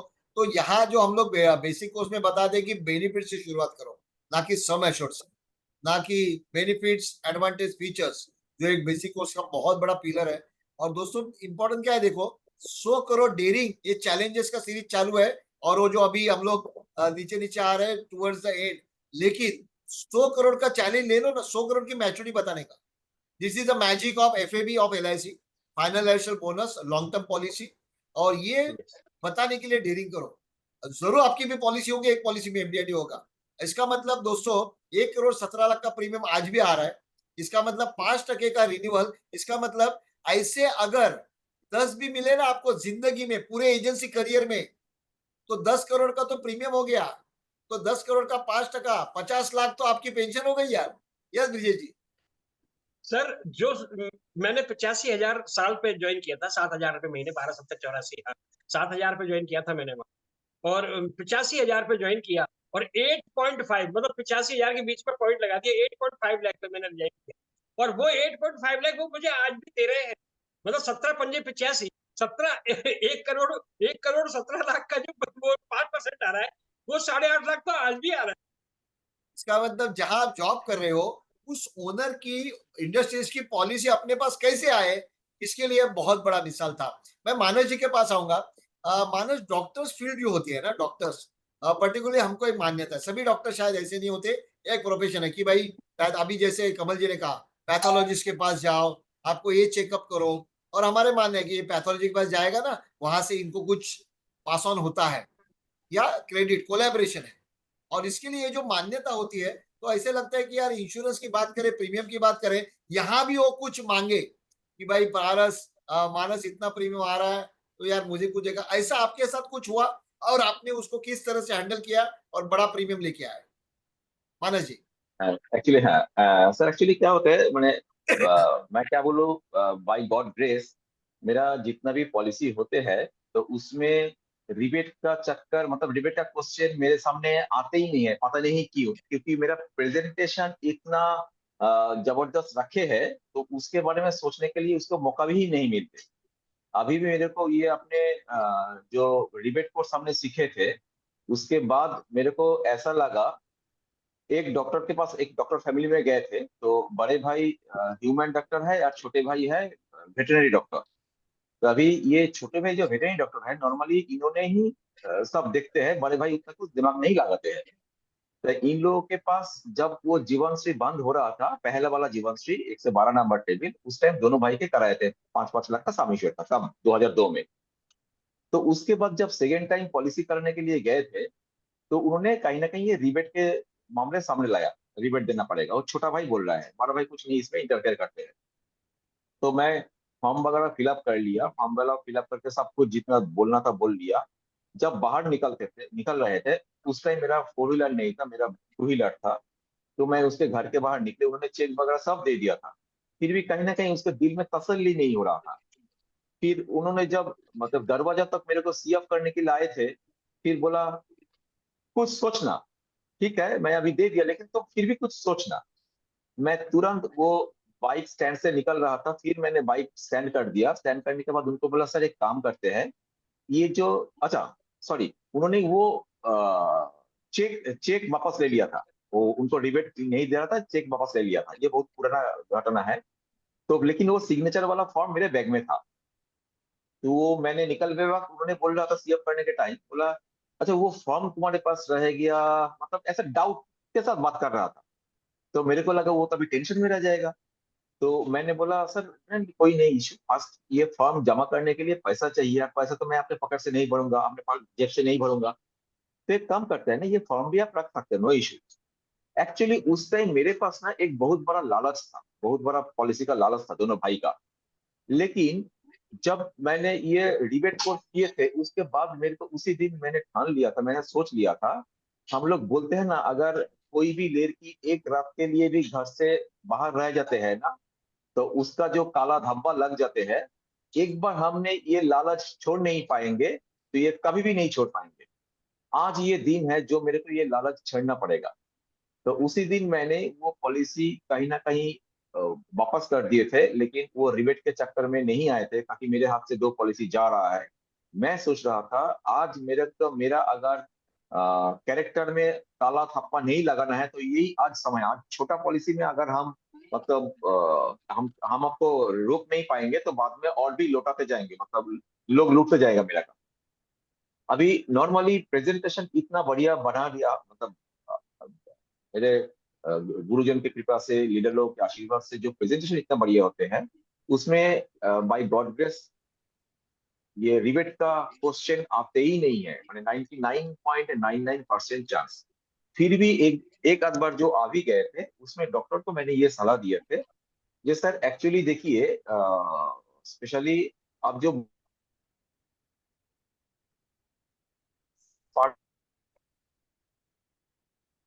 मानस, पार्टनर, अपना नेटवर्क का थोड़ा सा इश्यू लग रहा है। यस, मानस का थोड़ा सा इश्यू लगा। तब तक मैं आपको एक बता दूं दोस्तों, आज मीन्स जैसे ही अपना सेशन क्लास होगा अभी थोड़े ही समय में 9 बजे से लेके ऑनलाइन का मोल भाई सुनाई दे रहा है? हाँ अभी आया। अच्छा यस नहीं, मेरा वो लैपटॉप कनेक्शन चला गया, मैं मोबाइल चालू रखा था इसलिए मोबाइल में यस चालू कर यस दिया। यस, बोलो बोलो। अच्छा अच्छा चलिए चलिए, अभी अभी अभी अभी लैपटॉप। लैपटॉप में आ गए। एक कोई ऑफ करो, हाँ कर दिए। उसका ऑडियो बंद करो। ठीक है अभी, हाँ। हाँ तो फिर डॉक्टर ने बोला सर आपका विजिट है 800 रुपीज। मेरे इलाका में एक डॉक्टर है जो 100 रुपया में भी मिलते हैं। सर ये मेरे को ये भी पता है, आप दोनों ने एक ही किताब पढ़ के बाद एमडीए एंड एमबीबीएस बने हैं सर, तो फिर आपका 800 रुपीज फीस क्यों देना चाहिए सर अननेसरी? दोनों तो एक ही किताब पढ़ के ही डॉक्टर बने सर। सर इसलिए आप 800 रुपीज लेते हो क्योंकि सर आपका जो तजुर्बा है, आपका जो एक्सपीरियंस है, आपका जो डायग्नोसिस पार्ट है, वो आपको 800 रुपीज दिलाते हैं सर। एक्चुअली आज के दिन में सर देखिएगा, डॉक्टर को पैसा मिलता है सिर्फ डायग्नोसिस के लिए, मेडिसिन के लिए नहीं सर। आज अगर डायग्नोसिस आप प्रॉपर कर देते हो, मेडिसिन तो गूगल में जाकर भी सर्च कर सकते हैं। तो ये जो पैसा मिलता है वो डायग्नोसिस के लिए पैसा मिलता है sir. Similarly sir as a financial advisor आपको बहुत सारा मिलेगा, लेकिन सर जो डायग्नोसिस पार्ट है, ये मैं आपको दावा के साथ कह सकता हूँ, वो मानसकर जैसा आपको नहीं मिलेगा, ये पक्का बात है सर। और बाकी सर रह गया दूसरा चीज, ऊपर वाला ने बाई गॉड ग्रेस ऊपर वाला ने आपको बहुत कुछ दिया है, तो क्यों दूसरे के पॉकेट में आप जेब में हाथ डालोगे? देखिए सर, आज तो मैं ये बिजनेस, शायद आपको मेरा ये हिम्मत है, ये बिजनेस मैं आपको वापस कर सकता हूँ, लेकिन दूसरा कोई ऐसा है ये बिजनेस वो वापस नहीं कर पाएगा, लेकिन उसका फैमिली का जो हाय आएगा, उस हाय का कीमत बहुत बड़ा हो जाएगा सर। तो जो भगवान ने आपको बहुत कुछ दिया है आपके ये से, तो दूसरे के पॉकेट में हाथ डालना ठीक नहीं है, क्योंकि कल मेरा भी इंटेंशन बन जाएगा आपके पॉकेट में हाथ डालने के लिए, और सर वो आपके फैमिली के साथ मैं ये नहीं कर पाऊंगा। तो उससे अच्छा है आपका, आप जब आपके जो टाइम सही नहीं रहेगा, उस टाइम अगर मैं आपके फैमिली के पॉकेट में हाथ डालने की कोशिश करेंगे, वो मैं कर नहीं पाऊंगा। मैं एथिकल पर्सन हूँ, तो इसलिए इच्छा उससे अच्छा है आपके साथ रिलेशन रहेगा, ठीक है, लेकिन बिजनेस ना रहे तब भी चलेगा सर। लेकिन मैं बाद में वो रिवेंज नहीं ले पाऊंगा सर, क्योंकि मैं एथिकल पर्सन सोचता हूँ। बहुत बहुत बढ़िया। और ये चीज डेयरिंग है ना दोस्तों, बहुत बार क्या होता है ना, ये चैलेंज है, ये जैसे बोलते हैं चैलेंज है, और आपके लिए अपने एक चैलेंज है कि भी ये कैसे करें।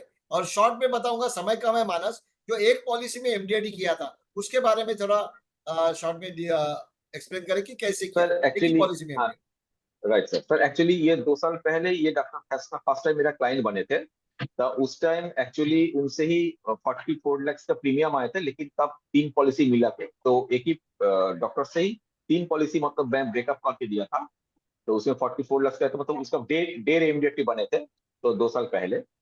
और इस बार सिर्फ एक ही पॉलिसी में हुआ। तो उनके साथ क्या हुआ था, उस टाइम उनके बेटे के लिए हायर एजुकेशन के लिए प्रेजेंटेशन दिए थे, जो ग्रेजुएशन पोस्ट ग्रेजुएशन के लिए प्रेजेंटेशन दिए थे, और डॉक्टर साहब का पेंशन के लिए दिए थे। इस बार मैंने बोला था कि अभी अभी बेटे को जो हम लोगों ने प्लान किया 2 साल पहले, 2.5 साल पहले, बेटे के फॉरेन एजुकेशन के लिए प्लान किया। अभी सर फॉरेन एजुकेशन जाएगा, उसके लिए जो फीस है, उसके लिए तो हम लोगों ने इंतजाम कर लिया सर। लेकिन वहां पर अगर रहेगा, अभी बेटे का उम्र है 4.5 ईयर्स, अभी मतलब आज से 20 साल पहले, 18 साल बाद जब वो फॉरेन एजुकेशन के लिए जाएगा, उस टाइम से रहते हुए जो एजुकेशन लेगा, वो एजुकेशन का खर्च भी रहेगा, मतलब रहने का खर्चा, आने जाने का खर्चा भी रहेगा। आज 2025 में आप देखिएगा तो एक फॉरेन में रहने के लिए महीने में 1 लाख रुपया, 1.5 लाख रुपया होगा तो चल जाएगा। लेकिन आज से 15 साल, 18 साल बाद जब आपका बेटा वहां पर एजुकेशन के लिए जाएगा, तब ये कम से कम हर महीना 5 लाख जरूरत पड़ेगा सिर्फ रहने खाने ये आने जाने के लिए। तो आपने तो वो सेमिनार के, सॉरी, आप इंस्टीट्यूट के लिए तो इंतजाम कर लिए, तो क्यों ना आप वहां पर रहने खाने के लिए जो है वो रेगुलर एक्सपेंस जो होगा, वो उसके लिए भी एक इंतजाम किया जाए। तो वो बात उनको अच्छा लगा, ये प्रपोजल अच्छा लगा। उन्होंने बोला फिर कितना होना चाहिए? मैं बोला देखिए, आपके हिसाब से तो मेरे हिसाब से जो लग रहा है, आज जो 1-1.5 लाख रुपया में फॉरेन में रहना पर मंथ हो सकते हैं, तो वो तो तब जाके 5 लाख पर मंथ लगेगा, 5 lakhs पर मंथ लगेगा। तब बोला हाँ वो तो सही। मतलब था क्यों ना करते हैं, बच्चों के लिए एक काम कर लेते हैं, एक ऐसा कर लेते हैं, आज से 15 साल 20 साल बाद उसको हर महीना 5 लाख आते रहे, मतलब साल का 60 लाख आते रहे, ताकि उसका पढ़ाई के लिए कंटिन्यूशन हो जाए। तो उसके लिए प्रबंध करते हैं। बोला फिर क्या किया जाए? फिर उसके बाद मैंने जीवन उत्सव बोला, तो वो जीवन उत्सव दिया उनको 6 करोड़ का, तो उसमें से ताकि उनको वो 60 lakhs आते रहे हर साल। तो उसमें 39 लाख का उन्होंने चेक दिया, सिंगल चेक, तो उनमें से मेरे को यूज हुआ 34 लाख समथिंग। फिर जो बच गया, मैंने बोला सर ये जो बच गया, तो एक काम कीजिए, यूलिप में 1.5 लाख का, मतलब 2.5 लाख का ईयरली जो अगर इन्वेस्टमेंट होता है यूलिप में, तो उसका मैच्योरिटी टैक्स फ्री होता है, तो ये बैलेंस पैसा वापस क्यों लीजिएगा, वो दोनों यूलिप कर देते हैं। तो 1 लाख 20 करके दोनों यूलिप कर दिया, ताकि वो 2.5 लाख का जो यूलिप का टैक्स रिबेट मिलता है वो भी हो जाए। तो ऐसे करके ये बन गया। मानस, जनरली हम लोग प्रॉस्पेक्ट को मेडिकल के लिए भेजते हैं, डॉक्टर्स का आपका ज्यादा अनुभव है कि मेडिकल जब भी होती है तो उनका रिस्पॉन्स कैसे होता है कि डॉक्टर ही वो किसी दूसरा डॉक्टर मेडिकल कर रहा है, ऐसा कुछ अनुभव होता कि मुझे अरे ये तो नहीं था रिपोर्ट, मैं तो डॉक्टर हूँ, ऐसा कुछ एक इंसिडेंट है शॉर्ट में? राइट, अभी ये इसी बार इन्होंने बोला भाई देखो मेडिकल के लिए हम दूसरे कहीं जगह नहीं जाएंगे, अगर इसी हॉस्पिटल में होगा तो हम कर लेंगे, क्योंकि ये मेरे को फिर दूसरे जगह जाना टाइम निकालना मुश्किल है, तो वो जो हॉस्पिटल के साथ अटैच है बोले यहाँ होगा तो मैं कर लेंगे। मैं बोला नो इशू सर, आप 2-3 जगह अटैच हो, तो मैं देखता हूँ टीपीए के साथ वो कौन की जगह में अटैच है, तो कहीं ना कहीं एक जगह तो मिल ही जाएगा, तो मैं ऐसा कोशिश करूंगा आप जिस हॉस्पिटल में अटैच हो कहीं ना आप चेम्बर करने के आए तो उसी टाइम एक साथ में हो जाए, आपका टाइम बच जाए, वो मैं देखूंगा। तो ऐसे वो राजी हो गया थी। मेरे को एक दिमाग में आया, जैसे एक इतनी बड़ी पॉलिसी है और समझो बड़ी पॉलिसी के लिए डॉक्टर को हम साथ भी गए हैं और वो दूसरा कोई बड़ा डॉक्टर उनको चेकअप कर रहा है, और डॉक्टर पूछेगा ना चेकअप का है, बोला बड़ी पॉलिसी ली है। अरे इतनी बड़ी पॉलिसी तो चेकअप करने वाला डॉक्टर भी बोल से तू भी ले, करेक्ट चाहे तो दोनों करेक्ट पहचान के हो सकते हैं। सो प्रॉस्पेक्टिंग करेक्ट का ये भी एक जरिया है कि रेफरेंस का, करेक्ट डॉक्टर डॉक्टर पहचानते हैं जनरली, बड़े बड़े डॉक्टर एक दूसरे को। सो एक बहुत ही राइट। अच्छा प्रोफेशन है दोस्तों। दोस्तों बहुत अच्छा लगा, मुझे लगता है आज मानस जी से का पास से और विजय जी के पास से आपको एक बड़ी पॉलिसी, एक पॉलिसी में भी दोनों ने एमडीआईडी किया है, 35-35 साल तक प्रीमियम भरा जाता है, करोड़ करोड़ का प्रीमियम। तो आपके अंदर का एक फियर निकल गया होगा कि यार बड़ी पॉलिसी की बात करने के लिए कोई डर नहीं है, मैच्योरिटी बड़ी बताओ 100 करोड़, 200 करोड़, 100 करोड़। और यही दोस्तों ये दोनों सेशन में चला, अहमदाबाद सेमिनार और मुंबई सेमिनार। दोस्तों दीपक भाई ने शुरुआत में ही जो विजन दिया है ना लोगों को बोला ना कि वो दिमाग हिल गया है। और ऐसे ही सेशन लेके हम लोग कलकत्ता आ रहे 13 तारीख को, 16 को आ रहा है, तो शायद मैं मीन्स मुझे गारंटी है कि आप जिस तरह से अपने फील्ड में काम कर रहे हो, इतने अच्छे अच्छे काम कर रहे हो, तो ये चैलेंज अपने लिए भी है। मैं एक छोटा हो तो छोटा भाई, बड़ा हो तो बड़ा भी बोलूंगा कि अपने लिए चैलेंज है कि दोनों सेशन हाउसफुल हुए हैं, तो मैं चाहूंगा कलकत्ता और दिल्ली भी हाउसफुल होना चाहिए, बराबर है। और इसमें ऊपर वाले की पूरा आशीर्वाद है, वही करता है सब, हम तो निमित्त मात्र है। मानस हूँ, मैं हूँ, ब्रिजेश जी है, सब हम एक ही मिशन में लगे हैं और लोगों के लाइफ में कंट्रीब्यूट करना। और दोस्तों बहुत ही अच्छा लगा, आपको बहुत सर सारे एक चीज बोलना है सर, यस सर एक मानस। चीज बोलना है। एक्चुअली 13 तारीख मतलब अगला संडे है, तो 13 तारीख कलकत्ता में सेमिनार होने जा रहा है जो 1 डे वाला, तो हम कोलकाता वाले हैं इसलिए हम होस्ट है, तो इस पैनल में जितने लोग उपस्थित हैं एज ए होस्ट सबको निमंत्रण देता अरे हूँ, वाह वाह एज ए गेस्ट बन के आइए कलकत्ता में। वाह वाह। ये बहुत खुशी होगा हम लोगों के लिए, सभी को इनविटेशन है कलकत्ता में आने के लिए। डेफिनेट। ये निमंत्रण। और मैं बोलना चाहूंगा कल दोस्तों सेमिनार था मुंबई में, एक एसबीआई डेवलपमेंट ऑफिसर साहब हैदराबाद से 23 लोगों की टीम लेके आए। इसका मतलब ये नहीं कि वेट करो कि अपने ही शहर में हो और तभी मैं जाऊं, आपके नजदीक के शहर में आप अच्छा हैदराबाद में भी 2 तारीख को होने वाला, लेकिन बोलते हैं ना कि मुझे जल्दी सक्सेस चाहिए, मैं 2 तारीख तक वेट नहीं कर सकता, मुझे 2 तारीख के पहले अप्रैल में तो बिजनेस करना है।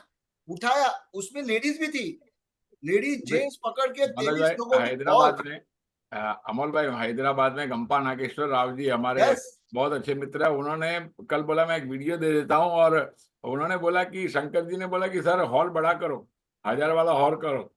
तो यहाँ भी अभी मुझे आज एक बात और समझ में आई ब्रिजेश भाई और मानस जी को सुन के, कि जब एक पॉलिसी में आदमी की पॉलिसी एमडीआरटी सीओटी टीओटी एक पॉलिसी में कब हो सकती है, उसके अंदर खुद में लीडरशिप होनी। ये मुझे आज और एक आइडेंटिफाई हुआ कि लीडरशिप मतलब लोगों को सपोर्ट करने की काम, हमारे फॉलोअर्स को जब सपोर्ट करते हैं ना, तो उसमें एक अलग क्वालिटी आती है कि लोगों से बात करने की। तो जितने भी लोग लीडरशिप लेंगे एक एक पॉलिसी में एमडीआरटी सीओटी टीओटी कर पाएंगे। तो मुझे एक अलग अभी मैं बोल सकता हूँ मानस कि कोई भी आदमी बोलेगा मुझे एक पॉलिसी में लीडरशिप करनी है, एमडीआरटी करनी है, मतलब चल 100 लोग की लीड करके दिखा। तो अभी हम वॉलंटियर के लिए हम लोग कुछ सेशन लेके आ रहे हैं, बहुत कुछ लेके आ रहे हैं। ये साल 1 करोड़ की इनकम कमिटमेंट कोर्स वाले की करने के लिए हम लोग सब प्रयास करने वाले हैं। तो बहुत अच्छा मिशन लगा 1 करोड़, और यस। तो ब्रिजेश भाई। गुवाहाटी है, सिलचर है, आसाम है, रांची है, आजू बाजू बहुत सारे लोग हैं, बहरर है, अपना उड़ीसा से बहुत लोग आते हैं रेगुलरली कलकत्ता में कोर्स करने के हर लिए। कलकत्ता की टीम बहुत काफी है, हमारे यस मानस यस यस, भाई हमारे उधर वो जो से आमंत्रण दिया है मानस जी ने, ये है माइती है, सब है सब। मैं माइटी भी, मैं तो माइटी भी बोलता हूँ। निमय शंभू है, ये है, हमारे ब्रिजेश भाई है, हमारे सब लोग है। ये मानस जी की जो एमएम प्यारे टीम प्यारे है, लोग। वो एमएम टीम ही इतने पूरी बड़ी फैमिली है। या मैंने वो अटेंड किया था सेशन भी, हमने ने बहुत अच्छा सेशन लिया था, एंजॉय भी किया था।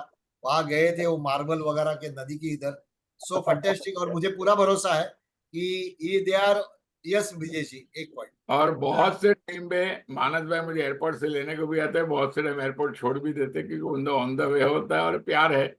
ब्रिजेश भाई भी बोलते हैं हमेशा आओ तो मेरे घर पे रहो। मैं मानस भाई के भी घर पे गया था, हम दोनों रुके थे, मैं भी गई थी, सब लोग।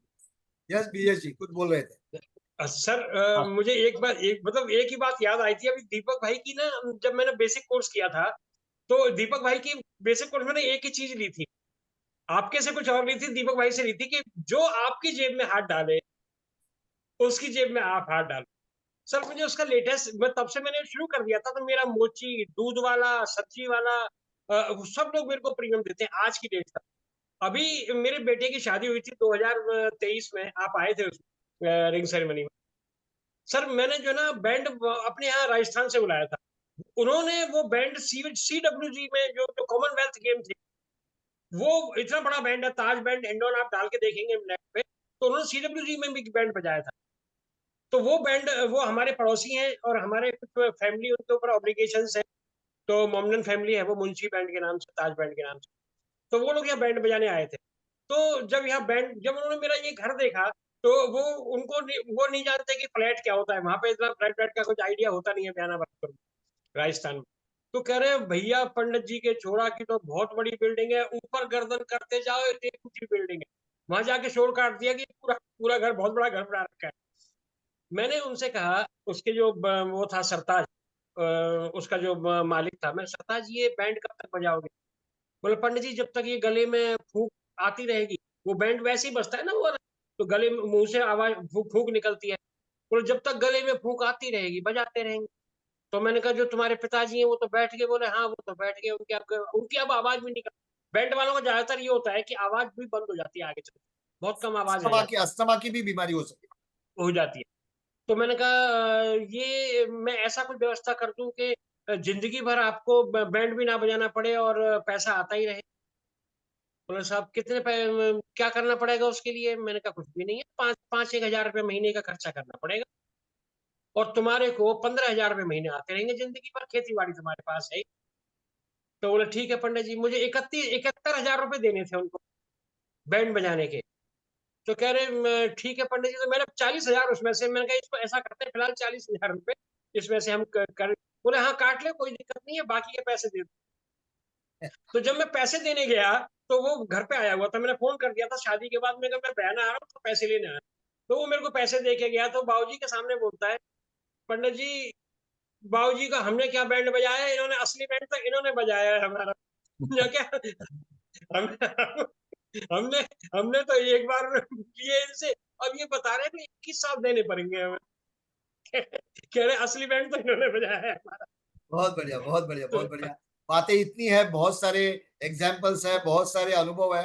और बोलते हैं ना कि दिन पूरा नहीं होगा, ऐसी बातें हैं दोनों के पास।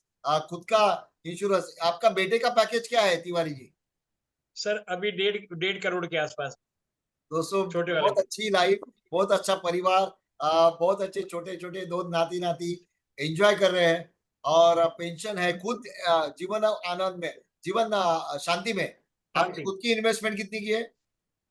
सर वो अभी तक 1 करोड़ 66 लाख हो गई है, अभी 66 लाख और बाकी है। दोस्तों और इन्होंने खुद के लिए टारगेट लिया है, सिर्फ खुद के लिए अभी तक 1 करोड़ 66 लाख खुद इन्वेस्ट किया है। और वो टारगेट लेके हर साल कुछ ना कुछ, मैं हर साल शांति अक्षय लेते रहूंगा। अच्छा, यही सब पॉलिसी बता के बड़ी बड़ी पॉलिसी आ सकती है। तो सेट एग्जाम्पल फॉर अदर्स, और ऐसे सेट एग्जाम्पल्स मानस करने जी भी किए हैं अपनी पार्टी के लिए। ये देखो छोटी गुड़िया सी आ गई। हाय बेटा। तो हाय हाय दादू। बेटा, कैसी हो? जय श्री आ रहा हूँ कृष्ण। चॉकलेट अमोल भाई वाला कहाँ है? अमोल भाई वाला आया नहीं आज। चलो अच्छी बात है। Yes, thank you very much बाकी दोस्तों, बिहारी लाल आप भी सभी जय के लिए के लिए। Thanks a lot. यस, बोल क्योंकि बाके बिहारी लाल की जय। जय। अभी 9 बजे से लेके दूसरे सेशन के लिए ज्वाइन हो जाइए। और नहीं किया होगा रजिस्ट्रेशन तो ऑन द स्पॉट भी रजिस्ट्रेशन कर सकते हैं, हमारे एग्जीक्यूटिव के साथ कनेक्ट कीजिए। जो भी सेशन है अलग अलग सिटीज में जो भी कोर्सेस है अलग अलग सिटीज में, मुंबई में बेसिक कोर्स होने जा रहा है 18, 19, 20, जबरदस्त। एक ही बार एक कोर्स हो रहा है ये आईओई के पूरे हिस्ट्री में, 5 स्टार बेसिक कोर्स, और बाहर से भी लोग आ रहे हैं क्योंकि सभी एरिया में नहीं हो रहा है। मुझे बहुत अच्छा लगा कि ये 5 स्टार बेसिक कोर्स करने के लिए आउट ऑफ द मुंबई भी लोग आ रहे हैं, क्योंकि ऐसा कभी आज तक नहीं हुआ था, न भूतो न भविष्यति। एक ही बार और एक ही बैच होने वाली है जिसमें सभी 5 लीडर बराबर है। फिर रेगुलर बेसिक तो चलते रहेंगे सभी सिटी में। It is a one time और ओनली वन बैच, 18, 19, 20 मुंबई। तो बहुत लोग है चलो मुंबई करके आते हैं ना, जैसे अधिवेशन, जैसे अहमदाबाद गए थे, वहां कांग्रेस का अधिवेशन था, ऑल इंडिया से लोग आए थे अहमदाबाद एक ही जगह। वैसे आज बहुत सारे लोग शायद 18, 19, 20 के लिए 5 स्टार कोर्स के लिए भी तैयारी कर रहे हैं। आप उनमें से एक हो सकते हो, बराबर है। लाइफ टाइम का एक अनुभव करना चाहिए। यहाँ लिंक डाली है, और लिंक के ऊपर एग्जीक्यूटिव के नाम है, इंक्वायरी कर सकते हैं, फोन कर सकते हैं डिटेल के लिए। शायद डिटेल यहाँ उतना हम नहीं बता सकते, तो गेट कनेक्टेड। आज का जो सेशन है 9 से 12, बीच में गैप है आपको खाने के लिए, रेस्ट के लिए, असाइनमेंट्स के लिए, असाइनमेंट भी होगी, और 3 से 6। दोस्तों कल शॉर्ट पीरियड में अमित भाई ने जो सेशन में लाइव एग्जाम्पल दिया ना, हक्के बक्के रह गए सभी 500-600 एजेंट्स। और आने वाला समय जो है, आने वाला समय कि आपको धूप में बारिश में जाने की जरूरत नहीं होगी, और घर बैठे पॉलिसी बिकेगी, लीड्स आते रहेंगे, आप सोते रहोगे लेकिन पॉलिसी बिकती रहेगी। ये फ्यूचर है, लेकिन फ्यूचर का आगाज अभी से करना जरूरी है, जो आज के सेशन में आपको मिल सकता है। आज से रजिस्टर शुरू किया हो है, रहा है ऑनलाइन पॉलिसी कैसे बेचना, ऑनलाइन लीड कैसे सब कुछ। बनाना, आप खुद सब- कर पाओगे आपके लिए। डेफिनेटली। सो तो thank you very much. Amul 2 का भी बजे नेक्स्ट से हमारा सेशन भी है, दूसरा सेशन चल टाइम रहा है। ऑलरेडी हो चुका है। धन्यवाद मानस Thanks a भाई, lot. ब्रिजेश भाई, God bless you all for contributing. आप दोनों की बड़ी बड़ी पॉलिसी आएगी अभी देखना, क्योंकि आपने एजेंटों की लाइफ में योगदान दिया है। God bless. प्रणाम सर, प्रणाम। Thank you very much. Close कर सकते।